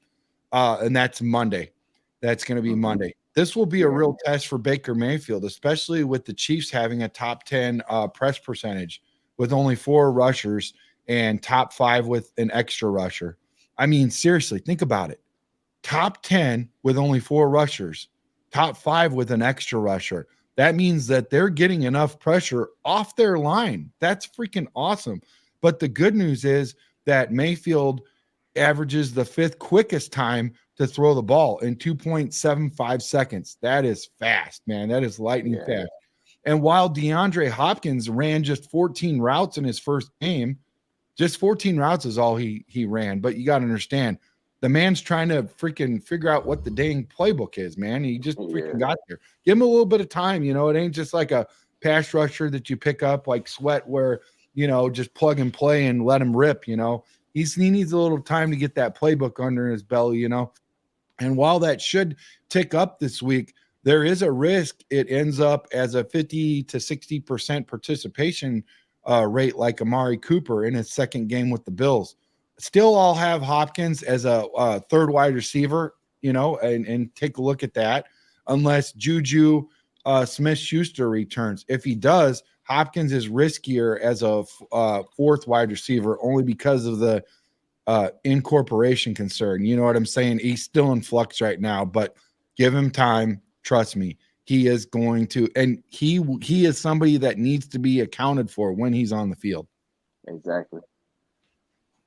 But Right. yeah, as far as all that goes, I'm definitely starting. I'm looking at Baker Mayfield. I would look at him. Mahomes, it's hard to bench the GOAT. Who are you looking at over there in terms of both the Chiefs and the Bucks, bro? As far as the Chiefs concerned, the mainstays of that offense, Kelsey and Mahomes. Xavier Worthy, he's kind of like a gadget guy, Yeah. respectfully. He's kind of like a gadget guy. They use him in a lot of different ways, but I don't know, how productive he'll be this week. Just depending on what they come out doing. On the Tampa Bay side, me personally, they're without Mike Evans and Godwin, but they have a tight end in most fantasy plays. I think he may be a tight end too, but Otten, he had a very very productive week last week against Atlanta. 9 catches, 81 yards, 2 touchdowns. That's a guy that Baker Mayfield tends to lean on, even Mhm. with Evans and Godwin in the lineup. He Gotcha. does find Godwin early and often. So Yeah. that's a guy, if you need a tight end, that's one guy you might want to check into. Um, Running back side, hey, Bucky Irvin, you know, this week against the Chiefs, I don't think it's going to be a good play for him. But Baker concerns me, but Baker will be throwing the ball a lot. And when Baker throws the ball a lot, there's a chance for interception. So, if you have a better quarterback to play, I think you should find a better matchup to play this week than Baker Mayfield. Not because he's a bad quarterback, but he's out. He has his two best weapons, on the sideline, and it won't bode well for him. No, but I would start that running back because that dude's definitely gonna freaking get the lion's share of everything with having his two best receivers out. You know what I'm saying? Yeah, I don't think they're gonna run the ball very much. They didn't last week again against Atlanta, so against a better defense than the Chiefs, I don't know how often they're gonna run it. No, and that's where you have to look at dual threat. The guy can catch the ball, and he's going to get the lion's share of all of the offense. It's got to go somewhere. It's going to go to him. So look at him to start. He did well last week. I think he'll do well this week. Especially with getting that ball off in 2.75 seconds. If you don't have any quick reads, you're going to dump that off to your, to basically just a running back or a tight end or something like that. So I think he's a good look. As far as sleepers go, let's look at quarterbacks. Patrick Mahomes in Kansas City. How the mighty have fallen in fantasy. Yes, Mahomes is a sleeper because he hasn't had a QB1 score since week 12 last year. However, the Chiefs get the Buccaneers nearly non-existent defense in the second game with DeAndre Hopkins. This is QB1 potential play, and it's hope with the Buccaneers. Offense doesn't wilt against the Chiefs and have the Chiefs run out the clock. So I look at Patrick Mahomes as being my sleeper. I look at Matthew Stafford with the Rams. Cooper Kupp and Puka Nacua are back and all is well-ish. It's not just having his top two weapons. It's that Seahawks pass defense is highly vulnerable with only Kirk Cousins inexplicably failing to score 19.5 points in the past 5 Seahawk games. So look at all of that, man. That's definitely something to look at in terms of quarterbacks as far as sleepers. I'm looking at Patrick Mahomes and Stafford. Obviously, as Darius said earlier, Stafford was not highly effective last week. What do you got to say about all that? As far as sleepers are concerned, yep. Quarterbacks. We're just going to focus on quarterbacks. As funny as this sounds, Caleb Williams is a fantasy sleeper, especially this week. I think he's a good play. On the low, he's a good play if you run out of options. I think he's a good play against his Arizona defense. Another guy, I'll say Captain Kirk, man. Captain Kirk is a fantasy sleeper as well against the Cowboys. Cowboys defense is horrid. Yeah. Terrible. Kurt has a plethora of weapons at his disposal. And he's going to throw the ball early and often as well. Even though they have Bijan as a running back, they utilize him at the backfield. He's another sleeper in fantasy. So we both agree with Kirk Cousins because my three that I had was Matthew Stafford, obviously the GOAT, Patrick Mahomes, and Kirk Cousins. So it sounds like we're shaping up. What's interesting because those are like stalwarts. Those are like the best quarterbacks right now in the NFL, and it's just crazy that they're, that like I said, the mighty have fallen in fantasy. I got one more for you. What you got? Because Terrell, try not to laugh. All right. Yeah. Try not to laugh. But okay. Jameis Winston. Jameis Winston is I ain't gonna laugh at that. He had his LASIK, man. He's ready. He's another fantasy sleeper. The Chargers defensively are not very great. Yeah. See, Jameis had a heck of a week against a great defense in Baltimore last week. He threw for like 353. I think he can put it up against San Diego. Los Angeles, the Chargers. I think he can put it up against those guys playing at home. Home crowd on the side. The elements are also on the side. So I think he's going to have a pretty good week in fantasy. Now, will they win the game? Who knows? Yeah, who knows? As far as a sleeper, I think he's definitely one of them. Terrell has a question. Good morning. He needs one Taysom Hill looking to get carries against a bad Carolina rush D, or Kincaid, Deontay, J.E. Moore, also Chestnut or Javante. That's his question. What do you think? Well, Deontay, he's talking about the former Deontay Jack Johnson, the former Steelers and Carolina receiver. Yeah. He's going into Baltimore. Not a real big fan of that this week, because I think he's just not getting there, and he's trying to get acclimated to the system, and they have run heavy. So is that DJ Moore or J.E. Moore? Did he mean DJ Moore? I think he meant DJ Moore, yeah. If he meant DJ Moore, I think DJ Moore is a very safe pick. Taysom Hill. Or wait, does he mean more from the Jets? Well, the Jets played Thursday, so. Oh yeah, so it is DJ. Or okay, I think he may mean Elijah Moore in Cleveland. I think could be. We started Terrell. We just didn't really understand the question. It seems like it's kind of bundled up. But Javonte Williams, I don't think he's a safe pick this week against Baltimore. Yeah. And Deontay, he's learning that playbook. He just got there, we got a good one over here. I like this one. It's a little easier. Nigerians, half PPR, flex Shakir or Chubbs. I'm going Chubbs. Hey, Shakir sneaky, man. Yeah. You don't have to be sneaky with Chubbs. He just came back. He's got a couple games under his belly, and he's going against San Diego. Yeah. So, yeah. And look where he's at too. I mean, look where he's at, and look what the weapons are. You've got to pound it early and often with Chubbs, and he's going to find the end zone. I'm going with Chubbs.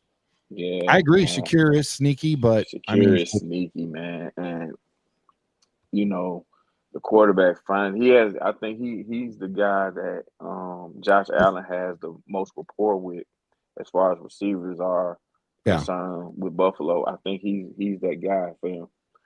But he's sneaky, man. He's burned me a lot of times, especially in parlays. Yeah, always go with the running back over receiver in terms of, when we're looking at PPR and that half PPR, because that's where it's at, man. That's very important and critical. Got to look at Chubbs, man. He can do both. And that's it for me, man. So, I mean, either way, it sounds like you have both good options. Not going to spend a lot of time on this. We got a lot more to cover. We're not even halfway through yet. And I think I said that. To go back to Terrell, Elijah Moore if he's talking about Elijah Moore is a very good pick, very sneaky pick this week, because he got a lot of targets last week. So yeah, Elijah Moore is a good pick. Running backs, as far as sleepers, Tony Pollard is my pick. Najee Spears returns, and anyone is hesitant right here. But the Titans will feature Pollard more when they lead, and they should be able to carry a lead against the Patriots, especially if it's Jacoby Brissett at quarterback. Bonus, the Patriots can't stop the run, so I'm really looking at Pollard. Also, my sleeper is Chase Brown in Cincinnati. Interestingly, Brown and Zach Moss have swapped roles, with Moss being more the passing game option, which means we can chase with the assumption that Bengals control this game. Similar to Pollard's setup in many ways, the Raiders also struggle against the run as the bonus matchup boost. So those are my picks right there. Tony Spears, I like him, but not as much as Tony. Chase for sure. I'm chasing the chase, man. Those are my two picks right there. For me, I'll say Cook in Buffalo. Oh yeah, that's a good one. Cook in Buffalo.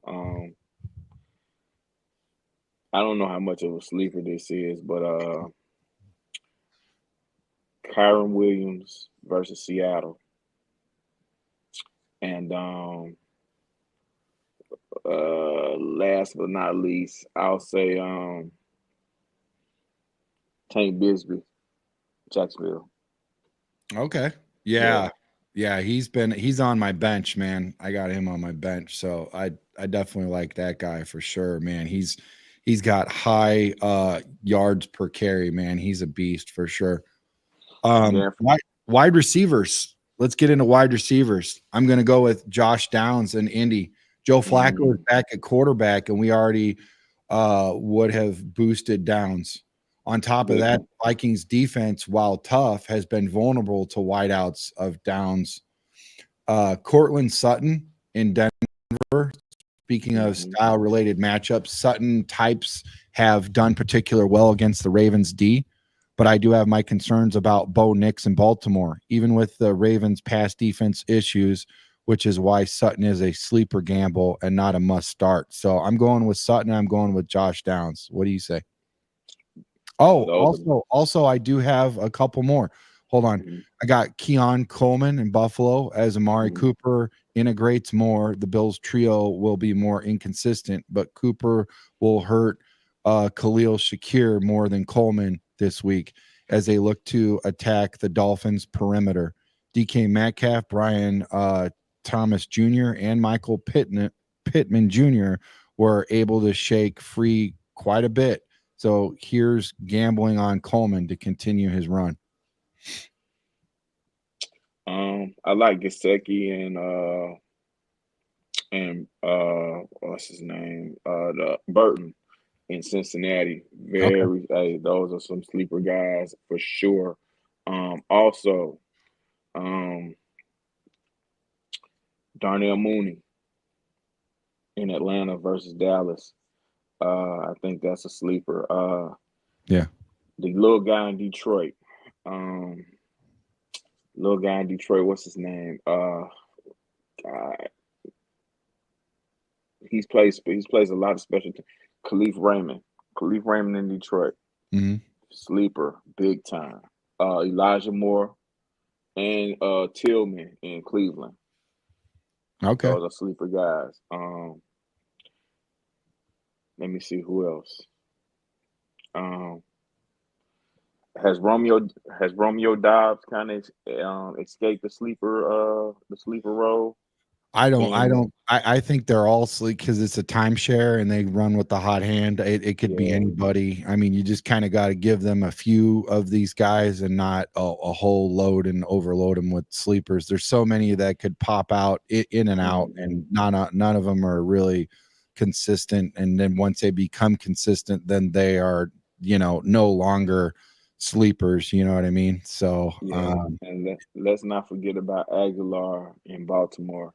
He's come up with some big catches for them last couple of weeks. Yeah, I like Aguilar for sure, man. Be on the lookout for him. And my last one is Wilson from Arizona. Rookie out of Florida State, if I'm not mistaken. Michael Wilson. He's from Stanford. I'm sorry, I got him mixed up. Guy from Stanford, Michael Wilson. He's real sneaky. Kyler Gordon likes to find him in the back of the end zone a whole lot. So be on the lookout for him. Tight ends, we got Grant Calcaterra, if not Dallas Goedert. Philadelphia, whether it's Goedert or Calcaterra, the Jaguars stink on defense and allowed Cole Kmet, Tucker Kraft, Dalton Kincaid, Mo Alley Cox, and Hunter Henry to score 9 or more fantasy points this year. So I'm looking at those guys for tight ends. What do you say? Yeah, I think Goddard's out. So yeah, that's a good one. That's a real good one. But like I said before, do we know what position Mike Gesicki plays? Because sometimes he's a receiver, sometimes he's a tight end. But he lines up as a tight end, so that's good. Kind of like the tight end that's quarterback over there with the Saints, man. It's nice to have one of those guys when they're tricky like that, Yeah, he's a very valuable target for Cincinnati, especially with T. Higgins out. Also, I lost my train of thought. Hunter Henry is one. Dang it. I lost my train of thought because I had a guy on my mind. The guy in Miami. He's been around. He was with Atlanta last year. Yeah. But he's what's his name? Number 9 in my Jonnu Smith. There it is. Jonnu Smith. He's a guy. He's very productive on the low end. Like before, when you think of Miami, you don't even think about him, especially when it comes down to the passing game, until you look at a box score and you see how he's jumped off the he jumps off the page with the box in the box score. But he's very sneaky, very productive. Tua likes to look at him a lot, especially in the red zone. So yeah, that's one for me. Okay. Well, that's pretty much it as far as all that goes. I do want to get into like some little fun stuff. Because it's Halloween this week. So I have a little special edition for you folks, because that you got the dad tax and the mom tax out there. So, and the grandpa tax and the grandma tax for all those that are watching. So I've got a special Halloween candy rankings. Number 1, I've got Nerds Gummy Clusters. Best candy ever, especially the berry pack. I love those, man. I love those. Number 2 for me is Reese's Peanut Butter Pumpkins. Champ of chocolate candies, man. I love those. Those are so freaking good. Number 3 for me is peanut butter M&Ms. And the plain M&Ms are just outside the top 10, man. I'm going peanut butter all the way for the M&Ms. Number 4, I got Twizzlers Rainbow. Regular Twizzlers would be outside the top 15. I like the regular version texture better. I love the Twizzlers Rainbow, man. Number 5, I got Starburst Fave Reds. If you're lucky, a strawberry 2-pack. 6, Snickers. 7, Swedish Fish Minis. 8, Sour Patch Watermelon Slices. 9, Haribo Gold Bears. Only gummy bears allowed outside the Disney ones. And yes, I have Albanese gummy bears and stand by my statement. That we have an Albanese right by us. It's like 10 minutes away. Everybody loves going there and checking out that big place. And they got Santa Claus coming up there and the Easter Bunny, all that good stuff. Number 10, Reese's Peanut Butter Cups. Number 11, Take 5. Number 12, Hot Tamales, but not a lot of them, just a handful. Number 13, Junior Mints. They're very refreshing. York Peppermint Patties are good too. Just Junior Mints do it better for me. Number 14, High Chew, particularly any of the berry flavors. Number 15, Nestle Crunch. Number 16, I really got into this, bro. I think I should do this more than football. I see. You have a few missing. I'm kind of disappointed. I'm still waiting to hear them, Trax. Come on, man. Hold on, man. I still got a little bit more to unpack. Then you can unpack yours, even though I threw this at you with a moment's notice. Number 15, Nestle Crunch. Number 16, 100 Grand. Great, but I feel like Take 5 takes it one step higher. Number 17, Airhead Strawberry Watermelon and Mystery. Number 18, Twix. Something changed a few years back, and it's not as good. Laffy Taffy. I like Strawberry Watermelon. I keep pushing these down since wrappers never come off. I'm a little picky. Number 20, Kit Kat. Always causes anger being this low, but you can eat 20 and not even feel the slightest bit of satiation. Number 21, Sour Patch Kids. Number 22, Butterfinger. Have to be fresh. Soft lost a few spots for new recipes. Number 23, Skittles. Mainly this low because check worst list. So we're going to get into the worst list for me, overrated and all that. Dude, I really broke this down, bro. I broke this down. I got issues. Almond Joy is 24. Though I bite the almond out and trash it, mounds are good, but this is the one time I prefer dark chocolate with coconut. 25, Milky Way, just Snickers without peanuts and therefore subpar. what's your top 25, bro? Or just give me whatever your top whatever is, you know. Listen, I have a top 5. I ain't gave it much thought to get to 20 or let alone 10. But any form of Reese's, Yeah. it is any form of Reese's peanut butter cups or Reese's pieces. Yes. Twix for sure. Butterfinger. Yep. Skittles. Candy corn. Ooh. And Tootsie Roll. Listen, Oh. I'm kind of a traditionalist, man. You know, so I got a lot of that. old school candies on there. Yeah. But I love Hot Chew, Laffy Taffies. I love those, especially the banana flavor. Oh yeah. And Fun Dip. Okay. Fun Dip is always cool, but as a grown man, you look kind of crazy eating Fun Dip. Get all But, over so in you your gotta beard kinda, and your yeah, shirt. you gotta kind of, you gotta keep that one on the low. You know what I mean? Yeah, these days people think you might have some nose candy or something. Yeah. Like a grown man. Yeah, Snickers is always great. Yeah. And Airheads as well, but and I'm with you on the peanut butter M&Ms. Yeah. I tried the caramel in M&Ms recently. Sensational, folks. Go pick her up some caramel M&Ms. Man, we could get a sponsor out of that with M&Ms, man. You just nailed that one. You nailed that one. Let's get into overrated. Whoppers. Even fresh, your parents called and want their candy back, man. Ugh.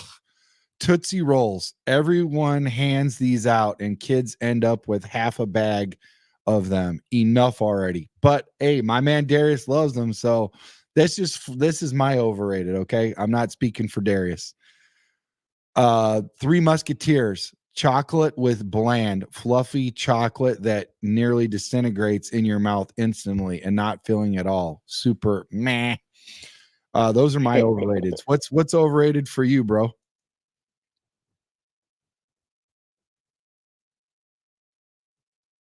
Darius? Did I lose you? Yeah, I'm sorry. You're good. Technical difficulties, but you're overrated candy. Enjoy Mounds. Now laters. Terrible for your teeth. It's so terrible. You feel like you're gonna freaking you feel like you're gonna lose your teeth, ain't it? No, dude, but you still have to try them. What is it about it? Like, like you're gonna go through some pain, but like the now or later still gets you. There is a softer now or later. Did you see that? They're like a smaller pack. Yeah, I saw that.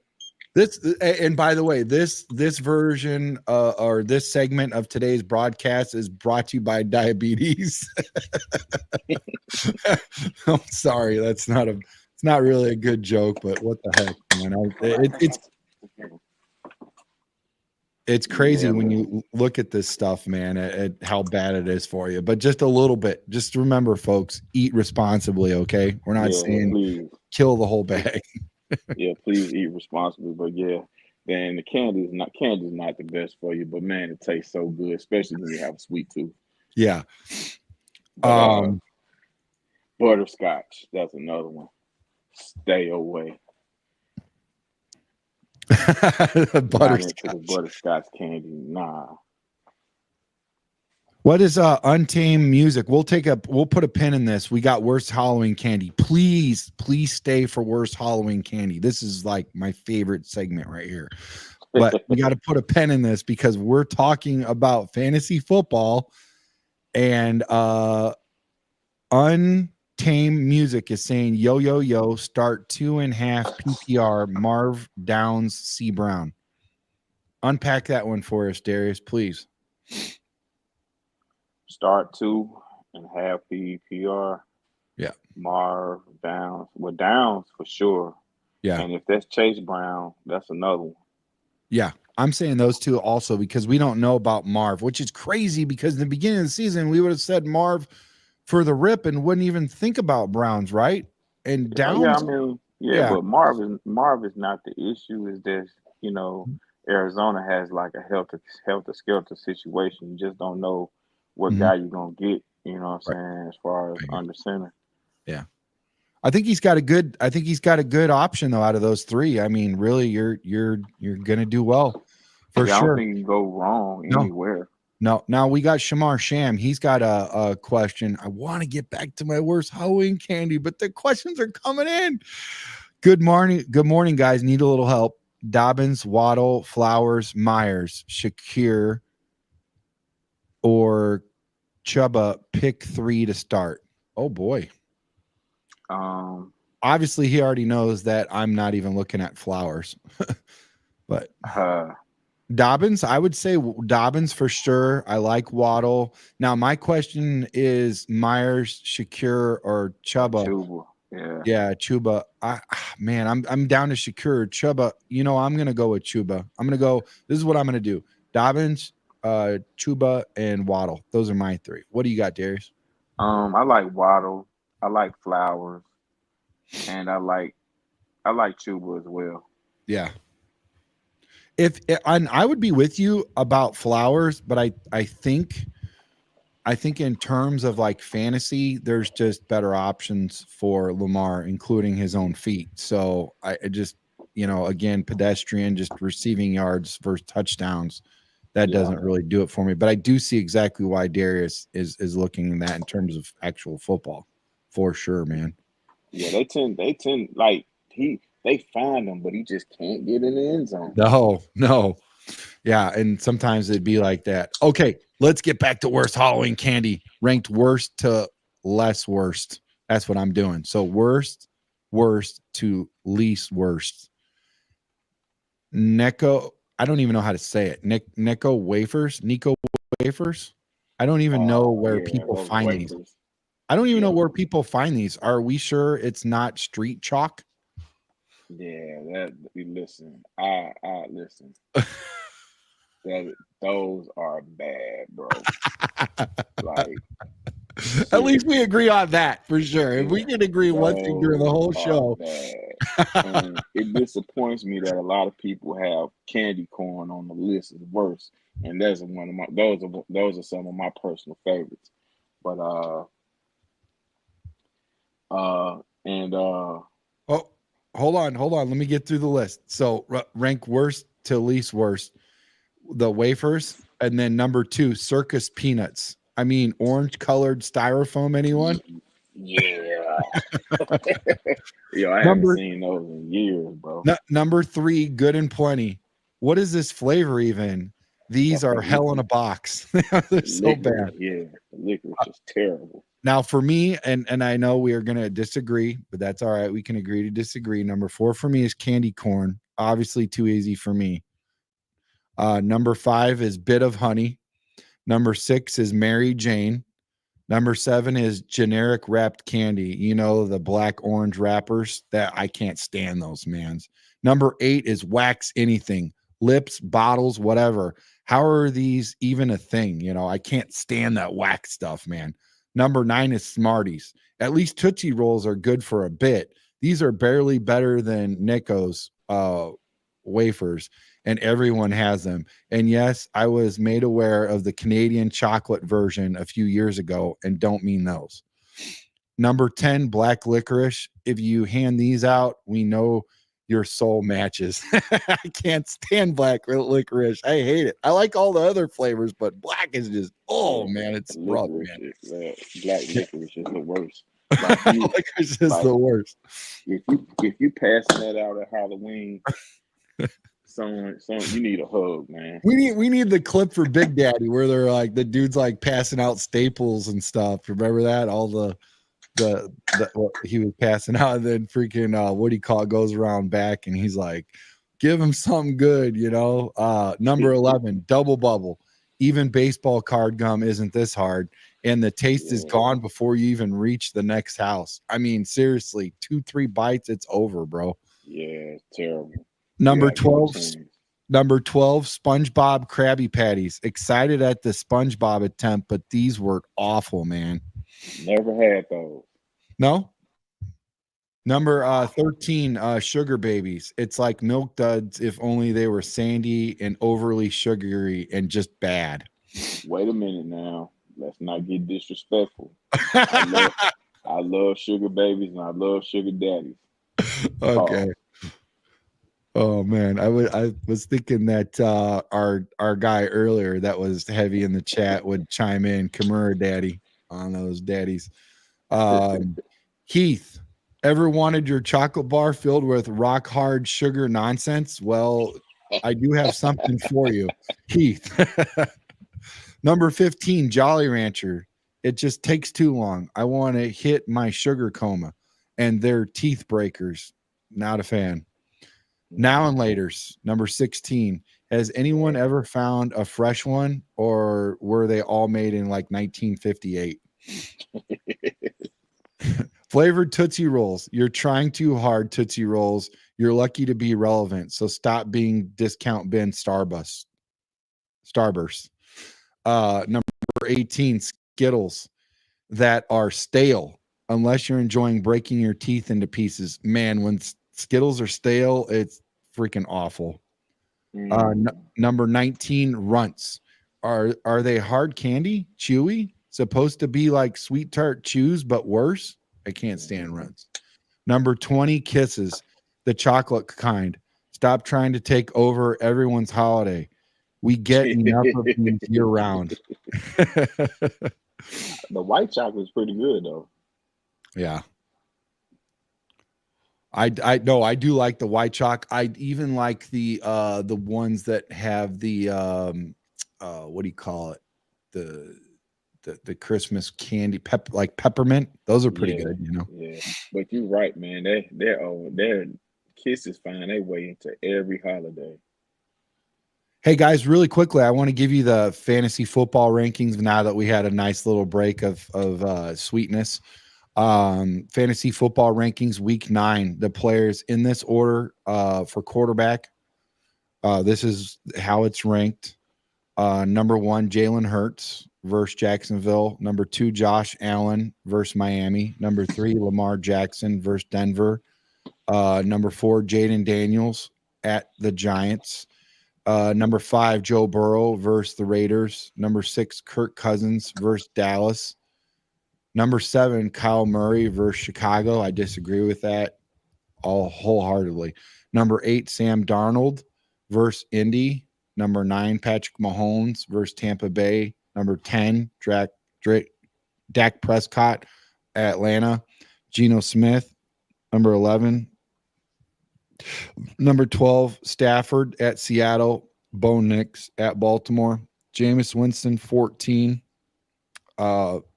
Chargers. Baker Mayfield at Kansas City. Jared Goff at Green Bay, 16. Flacco, 17 at Minnesota. Jordan Love at Detroit. Caleb Williams at Arizona, number 19. And number 20, Derek Carr. I don't even want to get into the other rest of the top 30. So running backs are a little interesting because we use those a lot in fantasy. So we definitely want to get a good list of them. Number 1, Saquon Barkley versus Jacksonville. Number 2, Kyron Williams at Seattle. Number 3, Derrick Henry versus Denver. Number 4, Joe Mixon. I love that guy, man, at the Jets. Number 5, Alvin Kamara at Carolina. Number 6, Breece Hall versus Houston. Number 7, Kenneth Walker. I wish he was a little higher versus Rams. Number 8, Bijan Robinson versus Dallas. Number 9, Jonathan Taylor at Minnesota. Number 10, Jamar Gibbs at Green Bay. Number 11, DeAndre Swift at Arizona. I wish he was a little higher. I think he should be. Number 12, James Cook versus Miami. Number 13, Aaron Jones versus Indy. Number 14, Kareem Hunt, who is on the freaking couch before he got called up by Kansas City versus Tampa Bay. Number 15, Devon Achane, Miami at Buffalo. And number 15, Chase Brown versus the Raiders. Josh Jacobs actually cracks the list at number 17 versus Detroit. Tony Pollard, 18 versus New England. 19, Tyrone Tracy Jr., Giants versus Washington. And 20, James Conner, Arizona versus Chicago. I don't agree with that one either. I think he should have been lower because, he's going against the Bears. Top receivers. Justin Jefferson, number 1. 2, CeeDee Lamb. 3, A.J. Brown. 4, Jamar Chase. 5, Amon-Ra St. Brown. I think that's a little high. Drake London, 6. I think that's a little high. Tyreek Hill, 7. Malik Neighbors, 8. I think Malik Neighbors should be higher. Cooper Kupp, 9. Wow. He got in there fast, didn't he? Chris Olave, 10. Terry McLaurin, I think he should be higher, number 11. Brian Thomas Jr., a little too high. I'm not sure about him yet. Puka Nacua, 13. Garrett Wilson, 14. Maybe that's what that guy was talking about earlier, Garrett Wilson. Josh Downs, 15. Devontae Adams, 16. Devontae Smith, 17. Marvin Harrison Jr., 18. Jaden Williams, 19. And your boy, Zay Flowers, 20. So, yeah, that's the wide receivers, QBs, and running backs. And then into the tight ends, we've got Brock Bowers, my boy. I got starting him. He's number 1, a rookie. That's crazy. Travis Kelce, 2. David Nacua, 3. Trey McBride, who you talked about earlier, Darius, number 4. Cade Otton, Tampa Bay, interesting. A lot of people have been talking about Cade lately, bro. Even Evan Ingram, Jacksonville. Wasn't he a receiver at one point, Ingram, or am I thinking of another guy? Nah, you're thinking of another guy. Yeah, because I feel like he switched back and forth. Maybe that was a New York Giants. Maybe. I don't know. Evan Ingram came from the Giants. Yeah. There was a receiver that went tight end or vice versa. It was interesting. And he did good both. Kyle Pitts, 7. Tucker Kraft, Green Bay, damn it, 8. Sam Laporta, Detroit, 9. Did I even need to say Detroit? If you don't know Sam Laporta is in Detroit, you're an idiot. Dalton Kincaid, huh? He's a little low. Yeah, he is a little low. A little low for me too, obviously, brother, for sure. I agree with you. Dalton Kincaid, 10. Jake Ferguson, 11. I'm not even quite sure how far to go with the tight end. But it's so deep, you know what I mean? And some of them are so close. Some of them are so close in points and whatever. So I just go through 20. Jake Ferguson, Dallas, in case you didn't know, 11. TJ Hawkinson, 12. Mark Andrews, 13. I thought he was a little low. Dalton Schultz, Houston. I like Dalton, man. He's a good guy. Hunter Henry, New England, 15. Zach Ertz, 16. Washington. Wow. Ertz, man. That guy is freaking father time, man. 17. Cole Kmet. Oh, man, I hate that. He could easily be top 5 if he was used right. Gesicki, 18. AJ Burner, Seattle. Wow. Or Barner. 20. Taysom Hill. So, yeah, Will Desley is on there at 22. So that's Isaiah Likely, huh? Huh? No Likely? Isaiah Likely for Baltimore? Likely he's here. He's number 28. 28 out of 30. So, like I said, those guys right there in particular are, it could go either way. You know what I'm saying? Flex, I don't really want to get into flex because flex kind of, it flexes. I mean, it could change just depending on where you're at with a flex, is my opinion. He could be your starter, Defense, Minnesota, number 1. And it's also a lot of these times, fellas, it has a lot to do with matchups, and ladies, it has a lot to do with matchups with defense. Minnesota, number 1, Kansas City, number 2, Eagles, 3, Washington's 4, Baltimore Ravens, 5, Chargers, 6. Man, they are not respecting the Bears. Kansas, or not, I'm sorry, 7, Cincinnati Bengals, Jets, 8, Titans, 9, Buffalo Bills, 10, Patriots, 11, Saints, 12, Detroit, 13. What the hell? Texans, 14, Packers, 15, Bears finally 16. Unbelievable. The disrespect. Yeah. Oh boy. Falcons 17, Colts 18, Cardinals 19, Browns 20. All right, so let's get into this question over here, and then we'll get back to anything that you agree or like to flex on. We're already 2 hours and 15 minutes into the show. We promise, guys, we'll get this figured out to where we can cut it down a little bit. But hopefully you're enjoying. Hit that like and subscribe button, and I hope you enjoy the show. Hit that notification bell, leave a good review. You all know what to do. Kyle Singer says full PPR, Love or Cousins. What do you think? Cousins. Yeah, I agree with you. Fergie or McBride? I'm going McBride. Dobbs or McMillan? Dobbs. Yeah, I agree. I was almost going to say McMillan, but I think Dobbs, he's going to break out. Bengals or and you know what? It also is that timeshare that you talked about, Darius. That just keeps hitting me. I mean, that's right there. You know, you can't go wrong with either for sure. Bengals or Chargers? So I'm gonna go with so you got Chargers at number. I'm gonna refer to this list. You got Chargers at number 6 and Bengals at number 7. Both of them, the Chargers are playing at Cleveland and the Bengals versus the Raiders. You can't go wrong with either. So that's another one too. But Bengals are terrible, but I think the offense they're playing up against is a lot worse. Yep. So yeah, what do you think about all that as far as terms of quarterbacks, running backs, receivers? You feel like that list is pretty consistent, or is there any? I heard you say a couple things while we were breaking down that list. As far as the receivers, from what I remember from the top 10, that seems to be kind of like right on pace. That seems to be pretty accurate. Like I said, I thought Sam Laporta would be a lot higher. Yeah. As far as the tight ends are concerned. Defensively, of course, I think the Bears being at 16, I think they were. Yeah. That's kind of disrespectful, but this is the type of thing that happens when you disappoint people, as a team. When you disappoint a lot of people because, people have had a lot of glaring things to say about us, before the year started, and we're just not producing the way that the masses would like us to. So that's the kind of disrespect that happens when, things like that happen.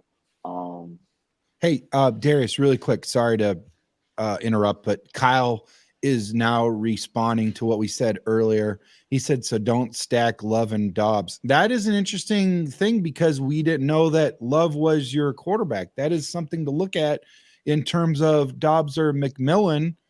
Now that changes things. I might take a look at that. That is an interesting look for sure. And then he's saying go Cousins and Dobbs. Yeah, Cousins and Dobbs for sure. Yeah, I like that. I like that. I like that better. But I do see where, and then in terms of is Love even starting, Kyle? I haven't seen that yet, brother. Love's gonna be the guy. He is gonna be the guy. Yeah, he's gonna be the guy. Okay. But I think the reason why I say Cousins over Love is because Cousins is playing a lot worse defense. He's playing indoors in Atlanta. Yeah. Versus, what I'm saying? Detroit has a pretty decent defense, but they're playing outside in the elements of Lambeau Field. Sure. So at 425, meaning that things are gonna cool down a lot less. So those are the type of things that you have to consider, especially when you have such a kind of like an even even playing field. Yes, you have to consider the elements. So that's why I said Cousins. And Love is kind of, he's kind of up and down sometimes. And it could be because of his injuries, because he's had quite a few. You know what I'm saying? This first half of the season. Yeah. Kyle says, yeah, he's starting, but he might injure himself again easily, and it's 90% chance of rain. What was his injury? I didn't know what his injury was. I think it was groin. Groin? Ooh, that's a rough one. Oh, Tyreek Stevenson won't start for the Bears Sunday. Breaking news, Bruce just came out. Breaking news, Bruce in the building. Man, thank you. I mean, that's not the news that I wanted to hear. I'm not excited for that. I'm excited that Bruce came through with some Bears news. That is huge. That is huge. Thank you. I'm not a fan of that, man, but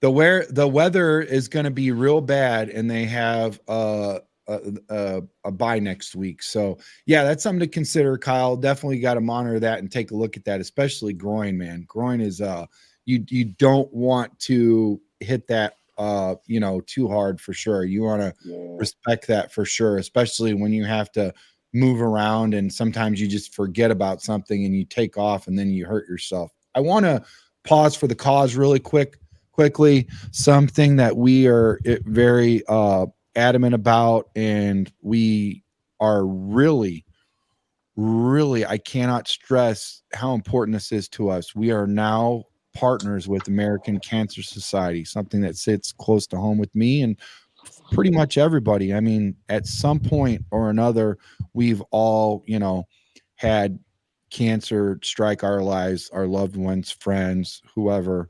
So yeah, this Thursday, we are looking at the Taste of Hope in Chicago. You can buy tickets at Chicago's tasteofhope.org. That's where you can get them, at Chicago's tasteofhope.org. Taste of Hope brings award-winning chefs and Chicago foodies together to celebrate the American Cancer Society's progress in the fight against cancer. Taste of Hope will feature 35 of Chicagoland's best restaurants, including wineries and cocktail stations. Now in its 11th year, the event is hosted annually by the American Cancer Society's Taste of Hope Executive Leadership Committee and has raised over $4.3 million to support the American Cancer Society's mission and goal, eliminating cancer as a major health problem, preventing 3.8 million cancer deaths since 1991. Preventing 3.8 million. That is a huge number. What would be our call to action? Our call to action would be to come and support our mission while filling your plates. Buy tickets once again at chicagotasteofhope.com. Go check it out. It's a big one. It's going to be Thursday. I'm going to get there around 6:00, and I think it's going from like 6 to 10. So yeah, it's basically like Navy Pier. There's a ballroom there. So yeah, come check it out. Come hang out with me. Come hang out with Caitlin. And there'll be a lot of really, really cool people up there that are trying to make a difference. All right. So getting back to what we were talking about, let's check out the chat. Breaking Bruce. The news just came out this morning. I'm going to go ahead and check out Brad Biggs, see what he's got to say. I'm going to turn it back over to Darius in a second. But we do have a question from Celeste Juarez. Hey, Celeste, thank you for joining the show. Make sure you hit that like and subscribe button, Celeste. We need more female listeners. We are very happy that you've came and joined the show with us. And we will be here Monday through Friday, and then on Sundays in the morning. And we also have a show today at 2:00 with two Chicago Bears legends, Big Cat Williams, and also former Bears quarterback Jim Miller. I'll be up there at 2:00. We're going to have a watch party, autographs, pictures, all that good stuff, giving away 55-inch TVs, bunch of good stuff, good food, good fun, Griffith, Indiana, Bridges scoreboard. So anyways, yeah, make sure you hit that like and subscribe. And for our question, our answer to Celeste's question, who would you rather play at flex? Here his name keeps coming up again. Darius, why is this happening? Flowers, Watson, or Judy? I like Judy. I'm going with Flowers, man. He's going with Flowers. Yeah, I'm going with Flowers, man. He's riding with Flowers. He's definitely a weapon. And to all the new listeners and viewers, please hit the like button, like and subscribe, please. We need you all. Yeah. Oh, hey, Darius, really quickly, shameful plug. Last Friday, we had Brian Urlacher. He's well over 5,000 views right now. You're looking at 700 likes. He's breaking records all over the place. We also are going to have a challenger of that, and he will be with us Monday, and we are going to have Jerry Azuma, one of the best defensive backs in Chicago Bears history. He's going to be with us. He was also a former running back, so that makes sense as to why he was so freaky fast out there. But he's going to be with us Monday night at 8:30, and Darius and I will be in the building. It's going to be very exciting. I'm sure guys are already wondering why Darius gets all of the love and gets to be on with all these cool guys. It's because Darius covers 3/4 of the planet, folks. 3/4 of Chicago sports he's covering, man. He's on almost all the time. So if you have a lot of repetitions, there is a chance that you will be on with some of these awesome greats. So we appreciate Darius, and thank you, Darius, for being on with us all the time, man. Pleasure. But yeah, man, hit that like and subscribe button. You all know what to do. So, and make sure you hit that notification bell, because you never know when we're going to be on. Most of the time we're on at 8:30, but we do occasionally pull up early in the morning to give you guys all of these great nuggets of the day. Back to Darius, man. This guy has a lot of information. He's a wealth of knowledge. Darius, what do you got to say about this list of people here as far as the rankings go, other than the Bears being disrespected? It's a like I said, I can't remember all of them, but I think things are pretty solid. Like in the tight ends, there is a couple of tight end guys I think that should have been higher on the list, but hey man, it's a week by week thing when it comes to fantasy. We all know that. Yeah. Oh, we had another good question from Shade 721. Standard scoring, Tua or Williams? I'm going Williams. Mm-hmm. How about you? I'm going Williams definitely, because we're playing indoors, and Tua is going to Buffalo, and Buffalo is going to be about 20-something degrees, and Tua does not like cold weather. Who likes cold weather? Come on, let's be real, bro. Hey, flex, Waddle, Dobbins, or Dowdle? Well, I'm not really going to go with Dowdle because, he's streaky so far, and I don't see consistency yet. But I do know that somebody over there just got benched, right? With the Cowboys in Dallas. Well, yeah, Zeke is inactive. Yeah, they for disciplinary, right? Yeah. So Dobbins or Waddle? I'm going Dobbins, man. Dobbins versus Cleveland running the football. I like that one. Even though I don't like Tua over Caleb, I do like I like Waddle a little more in that flex, because Mike McDaniel, he's pretty creative when it comes down to Jalen Waddle. He might run him off the end, or he likes to run a lot of short routes for him and let him make plays with his feet. So I'm going Waddle, but I'm not mad at J.K. Dobbins at all. No, Dobbins is sneaky good. He did have some problems with injuries, but I do like the fact that he is in a run heavy type offense, and I think he's going to do good. But you also see where there could be a timeshare there, which is that many run heavy and whatnot. And I'm telling you right now, Darius, I really wish we could cover that same type of game plan. You know what I'm saying? I think the game plan that we've had, you said earlier, and you said it best, run with what you got, go with what you got. And when we run the ball a little bit heavier, it looks like we do a lot better. And in terms of what happened last week, I mean, that was just ridiculous. I give the coaches, this is what I give the coaches from last week. I am giving them a rim shot, bro. Horrible, man. I mean, they were so bad that we have to also give them. I'll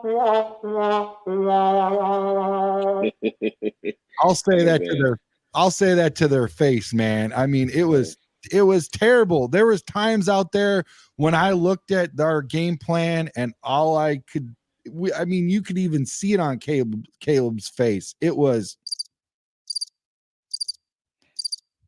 Yeah, so I mean, Oh man, I think Yeah, I this is mean, it our like bounce back week. it's no secret that those guys had a terrible week at work, Yes. but a terrible day on the job.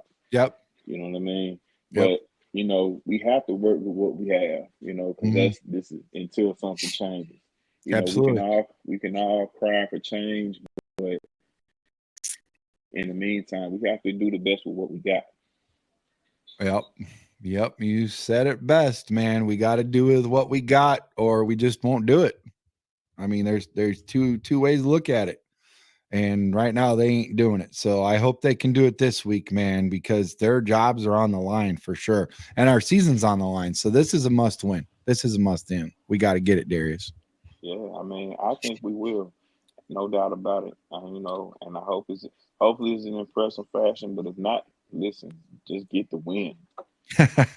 They're putting us in another tough situation as fans again, man. We're hanging it all on hope, man. We're hanging it all on hope, man. Yeah, Floating the hope. and true enough, but as fans, we have a responsibility to ourselves to kind of like temper our expectations on certain things.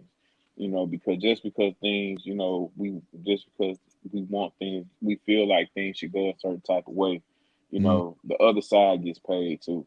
You know what I I mean? tell you one thing. The other side's been getting paid for the last 40 years, and that's the last time we won a Super Bowl. So when you talk to the 85 Bears and you talk to them and why they don't want to watch Chicago Bears, I get it. It makes sense. I mean, you want to talk about patience and tempering expectations. Their expectations are subpar, and that's sad because they deserve to see good football before they freaking die.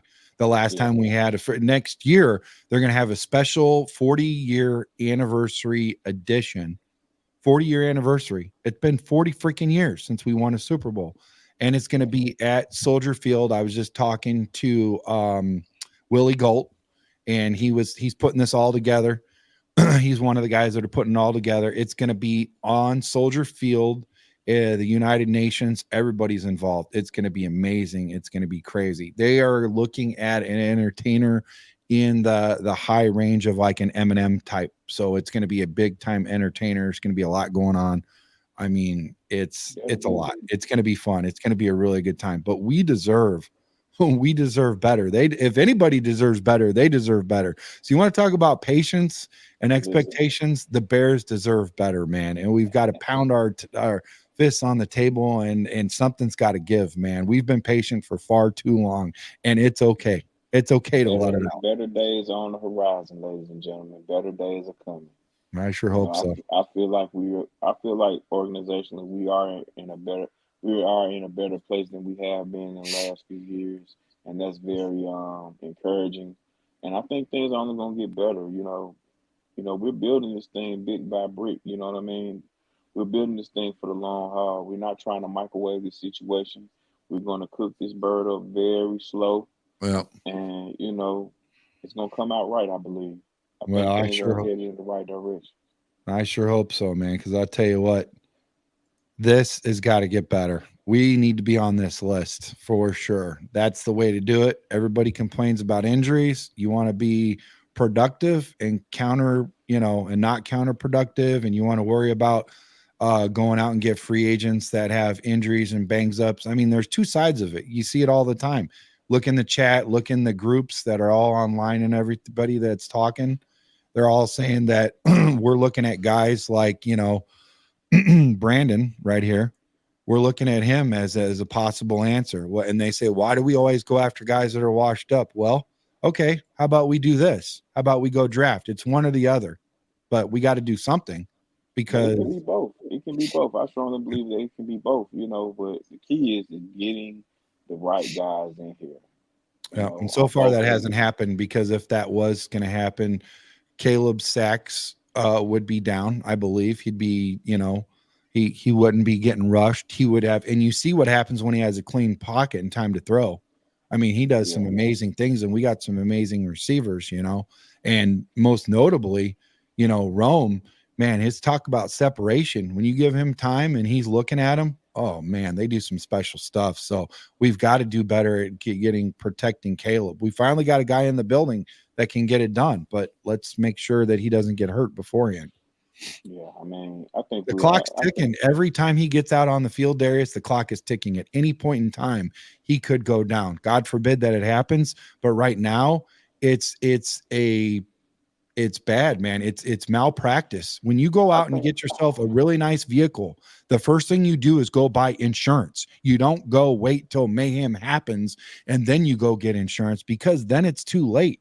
You got to protect yourself from mayhem. When you go get a nice vehicle, any nice vehicle, you go out and get insurance. House, go get insurance. Caleb is our nice vehicle. He is our nice home. We need to protect him. We have to do better. no doubt, no doubt, and you're right. We do, like, when you buy cars and nice homes, you get insurance on all that. But what type of insurance makes all the difference in the world? You know, you have Geico, State Farm, and all these other names, but then you have these lower names, that, the General and all that other stuff. Like, you have to decide which one you're gonna get. Like, cheaper is not always better.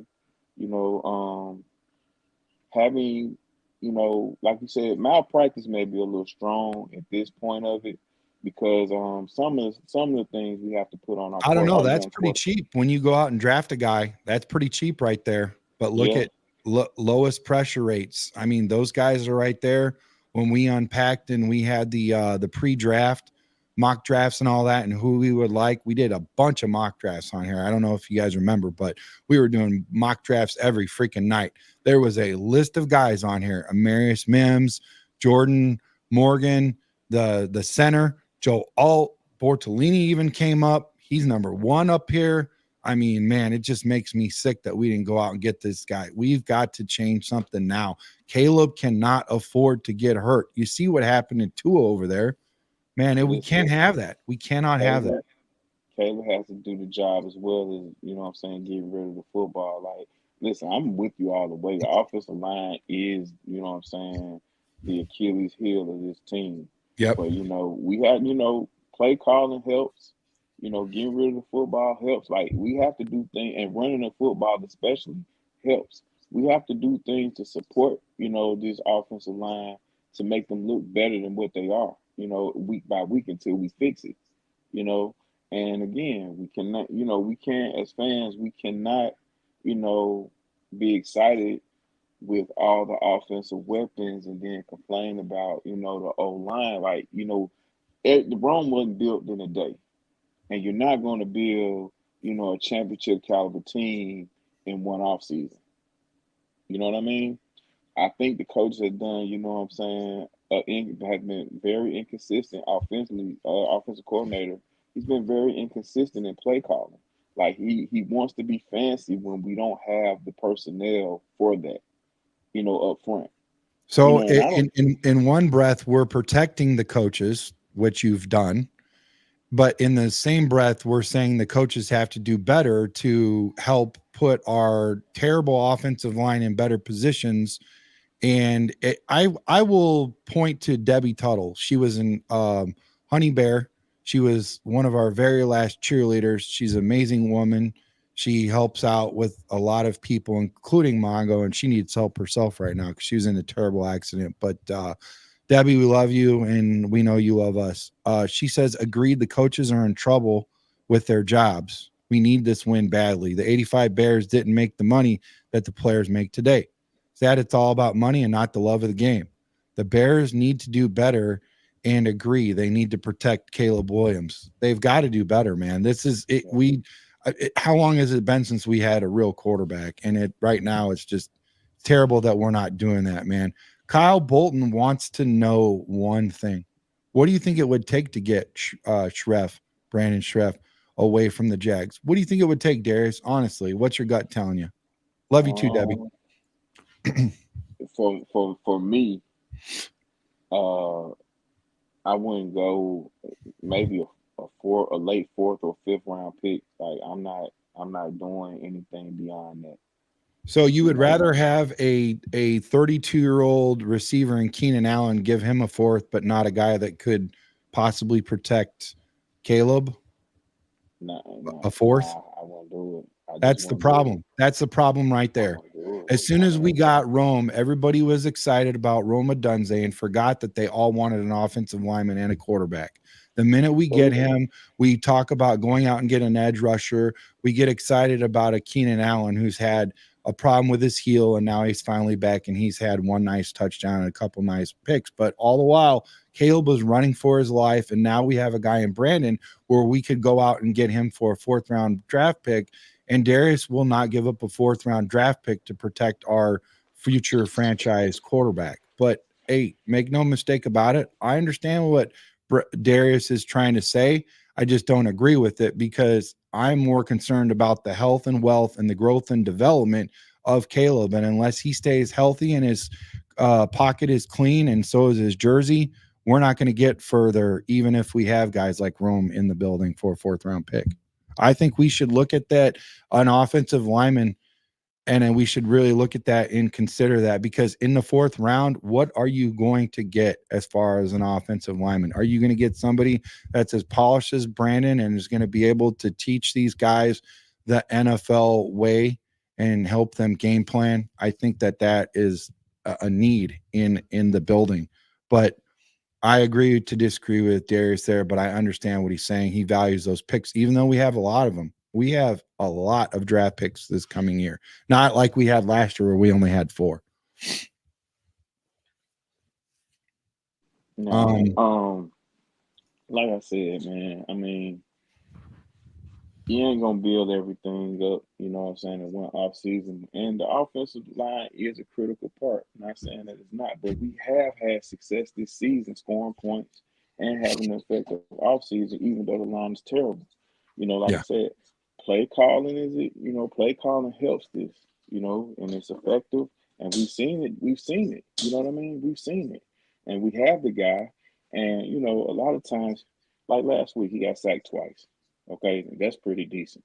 You know, most teams don't get out of there with, you know what I'm saying? That was because of Caleb. That wasn't because of our blocking. And if Caleb pulls up like Jordan Love does with his groin, then you're going to reconsider. And that's the problem right here. Just because he's playing, we don't know what his aches and pains are. I think this kid loves the game, but make no mistake about it. If he's missing a game or two because he's doing extra, he's having to work harder because our coaches are not smarter.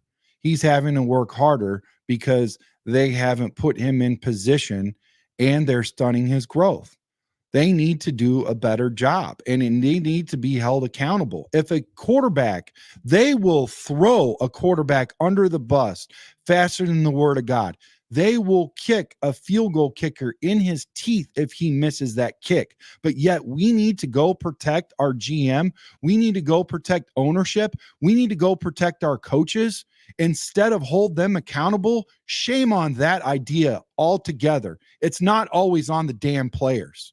Sometimes the coaches and the GM and who they pick and what they do with our team hinders the safety and the growth and development of our quarterback and of our team. This has got my blood boiling, man. We have to do better. We can't keep making freaking excuses, man. We got to call them out on the carpet. They've got to do better, Darius. I agree 1,000%. They do have to do better. And I think they will do better. But right now, as of right now, week 9, this is what we have. But there's other teams out here that have the same struggles that we have. They're doing a lot worse than we are. Cincinnati being one. Now, we drafted Caleb, you know, for all of his abilities, but and we put who we put in front of him, which is not a great group. But over time, I think we'll get it. Now, Caleb could easily be rolling out on play action rollout, pull a hamstring. You know, you get hurt in different ways. Of course, you don't want your quarterback taking a lot of hits. Not at all. You don't want That's that. why they need to run the ball more instead of doing all the things that you're talking about. Him rolling out and all this stuff, that once again is putting him in a situation for him to be injured. You know, the pass blocking sucks, so don't make him throw the ball 30, 40, 50 times a game. I'm saying 18, 20, 25 tops, and make sure that they run the ball early and often. And if you're worried about a game plan and that's what's going to make us lose, we've lost where we've focused on throwing and our pass attempts are up. So try the opposite, man. Try as bad as our offensive line has been, we ain't been blowed out all year. You know what I mean? We've been in every game with a chance to win all year. Okay. As you can see, we're more concerned about the safety and the development of Caleb. If we show progression and he stays healthy and he's not all banged up, and we're not looking at a 2.0, then then we have something. But I'm not worried so much about these wins, about a smart game plan for his growth and development. Right now, we don't even know what we are. We don't even have an identity, and that is the problem. We have an identity. We have an identity. We just not leaning on it. What is our identity? What is it? Running the football and operating off the run. Play action vertical off the run. Yeah. You know what I mean? We have an identity, but we just not using it week to week. Right. That's what we want. That's what we need. We get too caught up within our now the first couple of weeks of the season, versus the Texans and the Colts, and even against the Titans, we didn't know what we were. But we found something against the Rams. Yeah. We asked, what I'm saying? We found something against the Rams that showed, what I'm saying, because as Swift got better, the wins came. You know what I mean? So working off the run, that's it for this season. Now it may change next year. I'm not too much worried about the development of 𝐒 because 𝐒 is that guy. He's going to develop. He's going to be good. He's going to be great. It's not about going to, Darius. It's about him being already stunted because they're not using him the right way right now. So each game, each rep matters. Each second, everything matters in terms of that. And waiting for something that he could already have right now, you look in terms of we just played Washington and you look at where Jaden's at. Why can't Caleb have that? He should have that. He can have that. He doesn't have that. That's not Caleb's fault. They need to do better. Wait a minute. Hold on. Now that game against Washington, we can all agree that Caleb played terrible, and that wasn't all on offensive line and play calling. Caleb had some terrible misses out there, especially in that first half. Now he came to play in the fourth quarter, which showed us another part of him that he was, that he is as a professional, he is ready for the big time. We have an understanding that, but that first half, that was terrible. And it was terrible because they didn't run the ball first. They needed to run the ball. We were given Washington gives up a lot of runs. We should have done that first and protected Caleb instead of making him go 2 for 8. He shouldn't have been throwing the ball that much. Every time we handed the ball off, we were getting chunk of yards. It was bad. It was a bad position to put Caleb in. But that's what I'm saying. The play calling means something, so that you have to put on the coaching. I have been. That's what I'm asking for. But when we talk about Caleb, hitting wide open guys in that Washington game, he missed a whole lot. And when he did have a clean pocket, and when he did have up, man, he was excited. He was at home and everything. We can't use that, man. We can't make no excuses. No, the coaches has to. The coach has to know and handcuff him and put him in a position to run the ball heavy. Run the ball often, set up the play action, have him. He's a rookie. You need to coach your players, do better. Shame on that whole setup. Shame on handing off the ball at the goal line and freaking giving it to a backup freaking offensive lineman. That's bad. It's all bad. And that was that was a testimony to the whole entire game plan. It was terrible from start to finish. Going into it, it wasn't, ideal. But that's still no excuse. Like nervous. This is a guy that told everybody he don't get nervous. So I'm not listening. In the big time, if the light's too bright for you, you might need to go have a moment to yourself before you come out there on the field and say something. But I cannot give no guy no excuses, especially when he tells me what he is. And he's shown us what he is. I'm not giving you a pass, just like we can't give Ryan Poles and Ian Cunningham a pass for not taking. Why doesn't Tyreek Stevenson get a pass? Why doesn't Tyreek Stevenson get a pass? He's getting fucking benched. And so shouldn't Waldron and freaking and Eberflus get benched too? Listen, I disagree with benching a guy for a quarter or a half. This is not amateur athletics, man. What do you think? Like, What are they thinking? And you falling up under the pressures of, you know what I'm saying, the people that's not in your building. That's what I don't like. You know what I mean? You know, if you're a leader of man, you handle it accordingly. Like sitting a guy down for a half, what you think that's doing? That's hurting you more than it's hurting him. You Listen, know, that right there, I don't agree with that. right there sums up everything. I'm done. I'm done with all of this. I'm done with the discussion. Tyreek Stevenson getting benched and not having any sort of remorse and saying that if you were going to be in that same situation and hand the ball off to a backup offensive lineman, you would do it again. Shame on you. That right there is a benchable thought, especially after the fact. In Eberflus, they should all be held accountable. You're going to put Tyreek Stevenson out there, and you've got defensive backs right now that are injured, and we're in a very bad situation, and that's not going to help us win any better.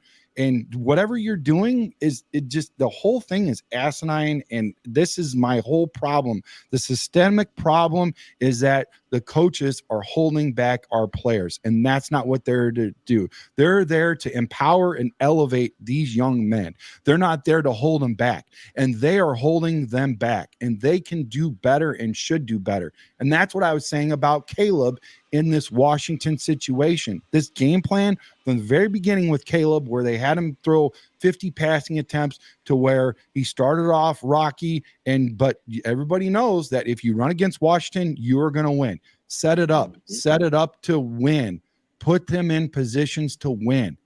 That's what you have to do, man. And don't bench freaking Tyreek Stevenson.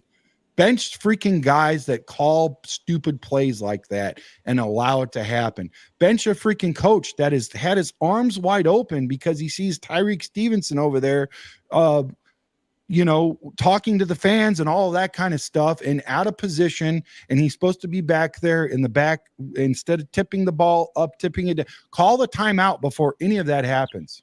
You got two timeouts. You're not going to be able to carry them into today's game. You can't carry timeouts into another game. Call the timeout. Get your guys to regroup. Get it ready. Don't have a freaking QB spy. What are you going to do? Have a guy with bad ribs run freaking 60 yards into the end zone? At some point, somebody's going to make the tackle. All you're doing is trying to stop this guy from freaking getting a damn Hail Mary. This is terrible. Rush 4. Don't rush 3. It was a terrible week for coaching. And the terrible week continues because they're benching Tyreek Stevenson. Well, I mean, that's yet to be seen. It's not an ideal start, I tell you that. No, it's not, but they're doing the same shit. But the game hasn't even started, and they're already starting. You understand that, right, Darius? This is this week, and they're already starting.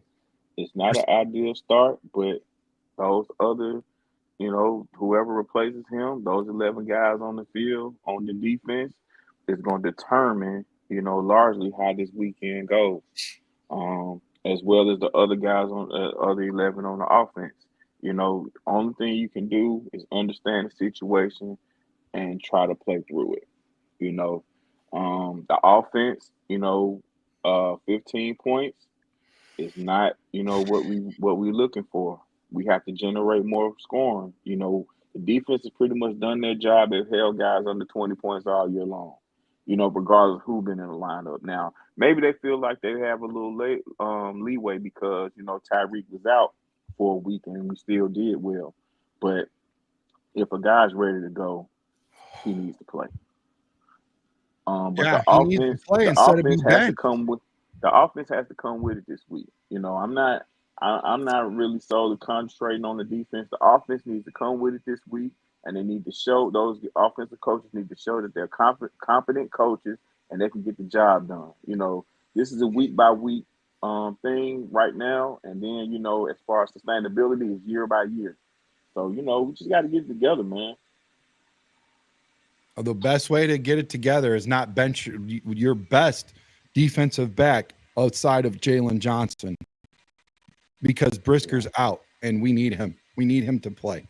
Yeah, but more importantly, we need this offense to get out to a hot start. No more stalls in the first possession, first couple of possessions of the first quarter. No more of that, because hell, the first 15 plays are scripted. Like what the hell is on the wristband that we can't execute? You know what I mean? Yeah, So, again, the again, offense got to, coaching and got, decision making by our leaders are failing us for sure. yeah. I mean, for now, They're failing us. we'll see how the rest of this year turns out, but it's not a very good look, so especially last week. You know, 2 weeks No, you're ago, waking up this morning and you're a Chicago Bear player and you hear that Tyreek's being benched and you know exactly what the coach has been doing. You very well could lose your locker room. You very well could lose your locker room. I've been in the locker room. I'm not going to sugarcoat it. I'm not going to make it into something that it's not. I'm standing by my brother that I'm going to battle with every day. You benched my guy. He showed remorse. He apologized. And we've got guys that are down and we need him. No, I'm not having that. I'm not happy. I'm taking a freaking knee. I'm pissed. I'm pissed. I'm pissed at my coaches. That's wrong, man. When I saw that this morning, that made my blood boil. Do not freaking bench this guy. This is a bad look. The game hasn't even started yet, man. Horrible. okay. And I understand your frustration because I'm just as frustrated. But this is my thing, okay? Instead of focusing on that, let's try to focus on the keys that caused us to lose a big game last week. Let's turn our direction. Let's turn our attitude. Let's turn our anger and frustration to that. No, I'm not. I'm gonna focus it on this because that's what happened this morning. I'm focusing on today because that's what happened this morning, and it shouldn't have happened. And it needs to be addressed and it needs to be talked about, and that's all right. But another guy named Untamed Music wants to know. He said, just saw you guys are Bears fans. Make sure you like and subscribe, Music. We appreciate you. Leave a good review for us. Hit that notification bell. We got one more question. We got to get out of here because it's been 3 hours, man. We love you guys. We appreciate you guys. Couldn't do that without you. Just saw you guys are Bears fans. What do you guys think of Caleb so far? Darius, I'll let you lead off. Hey, Caleb is as advertised. We have to do it better. The coach, the guys on the sideline, as far as the coach is concerned, and the guys up front have to do a better job. Playing in front of him and giving him the plays that from the sideline. They have to do a better job of that. But Caleb is as advertised. He is a rookie, so there's going to be mistakes and there's going to be games where he comes out flat. And but the fact that he looks unprepared, that's on coaching, and that's one thing we have to shore up. But I think over time we found our guy, and I think within the next 5 years, we're going to be a team to be a force to be reckoned with. And I still look for Caleb to finish strong, and I'm still looking at Rookie of the Year. I couldn't be more happy with him, man, especially with the way things are, everything the way they are. He keeps his head up high. He remains to be a leader on the field. He shows up every day and he shows out, and he is doing things that most people wouldn't be able to do in terms of trying to extend the play and keep himself from getting sacked, because if he wasn't doing that, the sacks would be way up and we would be having a different discussion and probably dealing with a second or third string quarterback at this point. So I love what he's doing. I just wish we were able to see more of him without having to put that cape on. I think he deserves to be a rookie, and I don't think he deserves to have to go through all this. And I honestly think this is the exact same thing that happened to Lamar Jackson. In the very beginning, they put him in a situation that was very difficult. When you have a dual threat QB, they take advantage of that. They take advantage of the player, and I hope that his safety. I've been a fan of this guy. I've been riding with him since Oklahoma. Then he came over with my USC Trojans. I couldn't be more happier. Who wouldn't? If you're a fan of Michigan, if you're a fan of Georgia, if you're a fan of Texas, if you're a fan of anybody, and you see that your player who you've rooted for so long is going to be on your team, you're very happy that he's going to make your team. But you also want to see him be healthy and happy and just be a rookie, man. Just be a rookie. That's all I want. And I'm happy he's in the building. I'm happy, and he's had a lot against him. And it shouldn't have ever been in question, all of that stuff, and he's handled all that well. All the stuff about his manlyhood, whether or not he's a true man to play, and his crying with his mom and all this sort of stuff. He's went through a lot. you know, and now he's getting beat up physically a lot because of decisions that he hasn't made. So I'm very happy for this young man in terms of that. And I hope he can stay healthy, and I hope he makes it out this season and he's here for years to come. But to me, I just hope that we can protect him and do better. And I hope it starts today, man. I still think the Bears are going to win amongst all of this craziness that's going on around us. And we need the win. So, yeah. Debbie says, don't bench our DB. Our D is in trouble. Caleb is a good QB, a good leader. I like Lamar Jackson Ravens. Yes, healthy and love the game. And I agree too. Our D is in trouble. Too many injuries. Don't bench our best DB. So yeah. Anyways, hey guys, thanks for everything. Darius, thank you for your amazing wrap up with fantasy. It's amazing how much you know, man. You are a walking encyclopedia. I just aged myself because most people don't know what encyclopedias are this day and age, right, Darius? Hey, yeah, man. That's long gone. The insert of the internet has took all that away. Yep. So I love you guys. Love you, Darius. Thank you for answering the bell. Man. You love have to the chat. Yeah. Love to everybody. Have an excellent Sunday. Bear down. Hey, we all root for a Bears win. Yep. And I think we get it. Yeah, me too. Darius, thanks for answering the bell, man. Appreciate you. Be safe at work. Bruce says, great show, guys. Let's go. Bears down. Bear down. Bear down. Chi-Town up. Chi-Town up. Bear down. Yes, indeed. All right. See you guys later.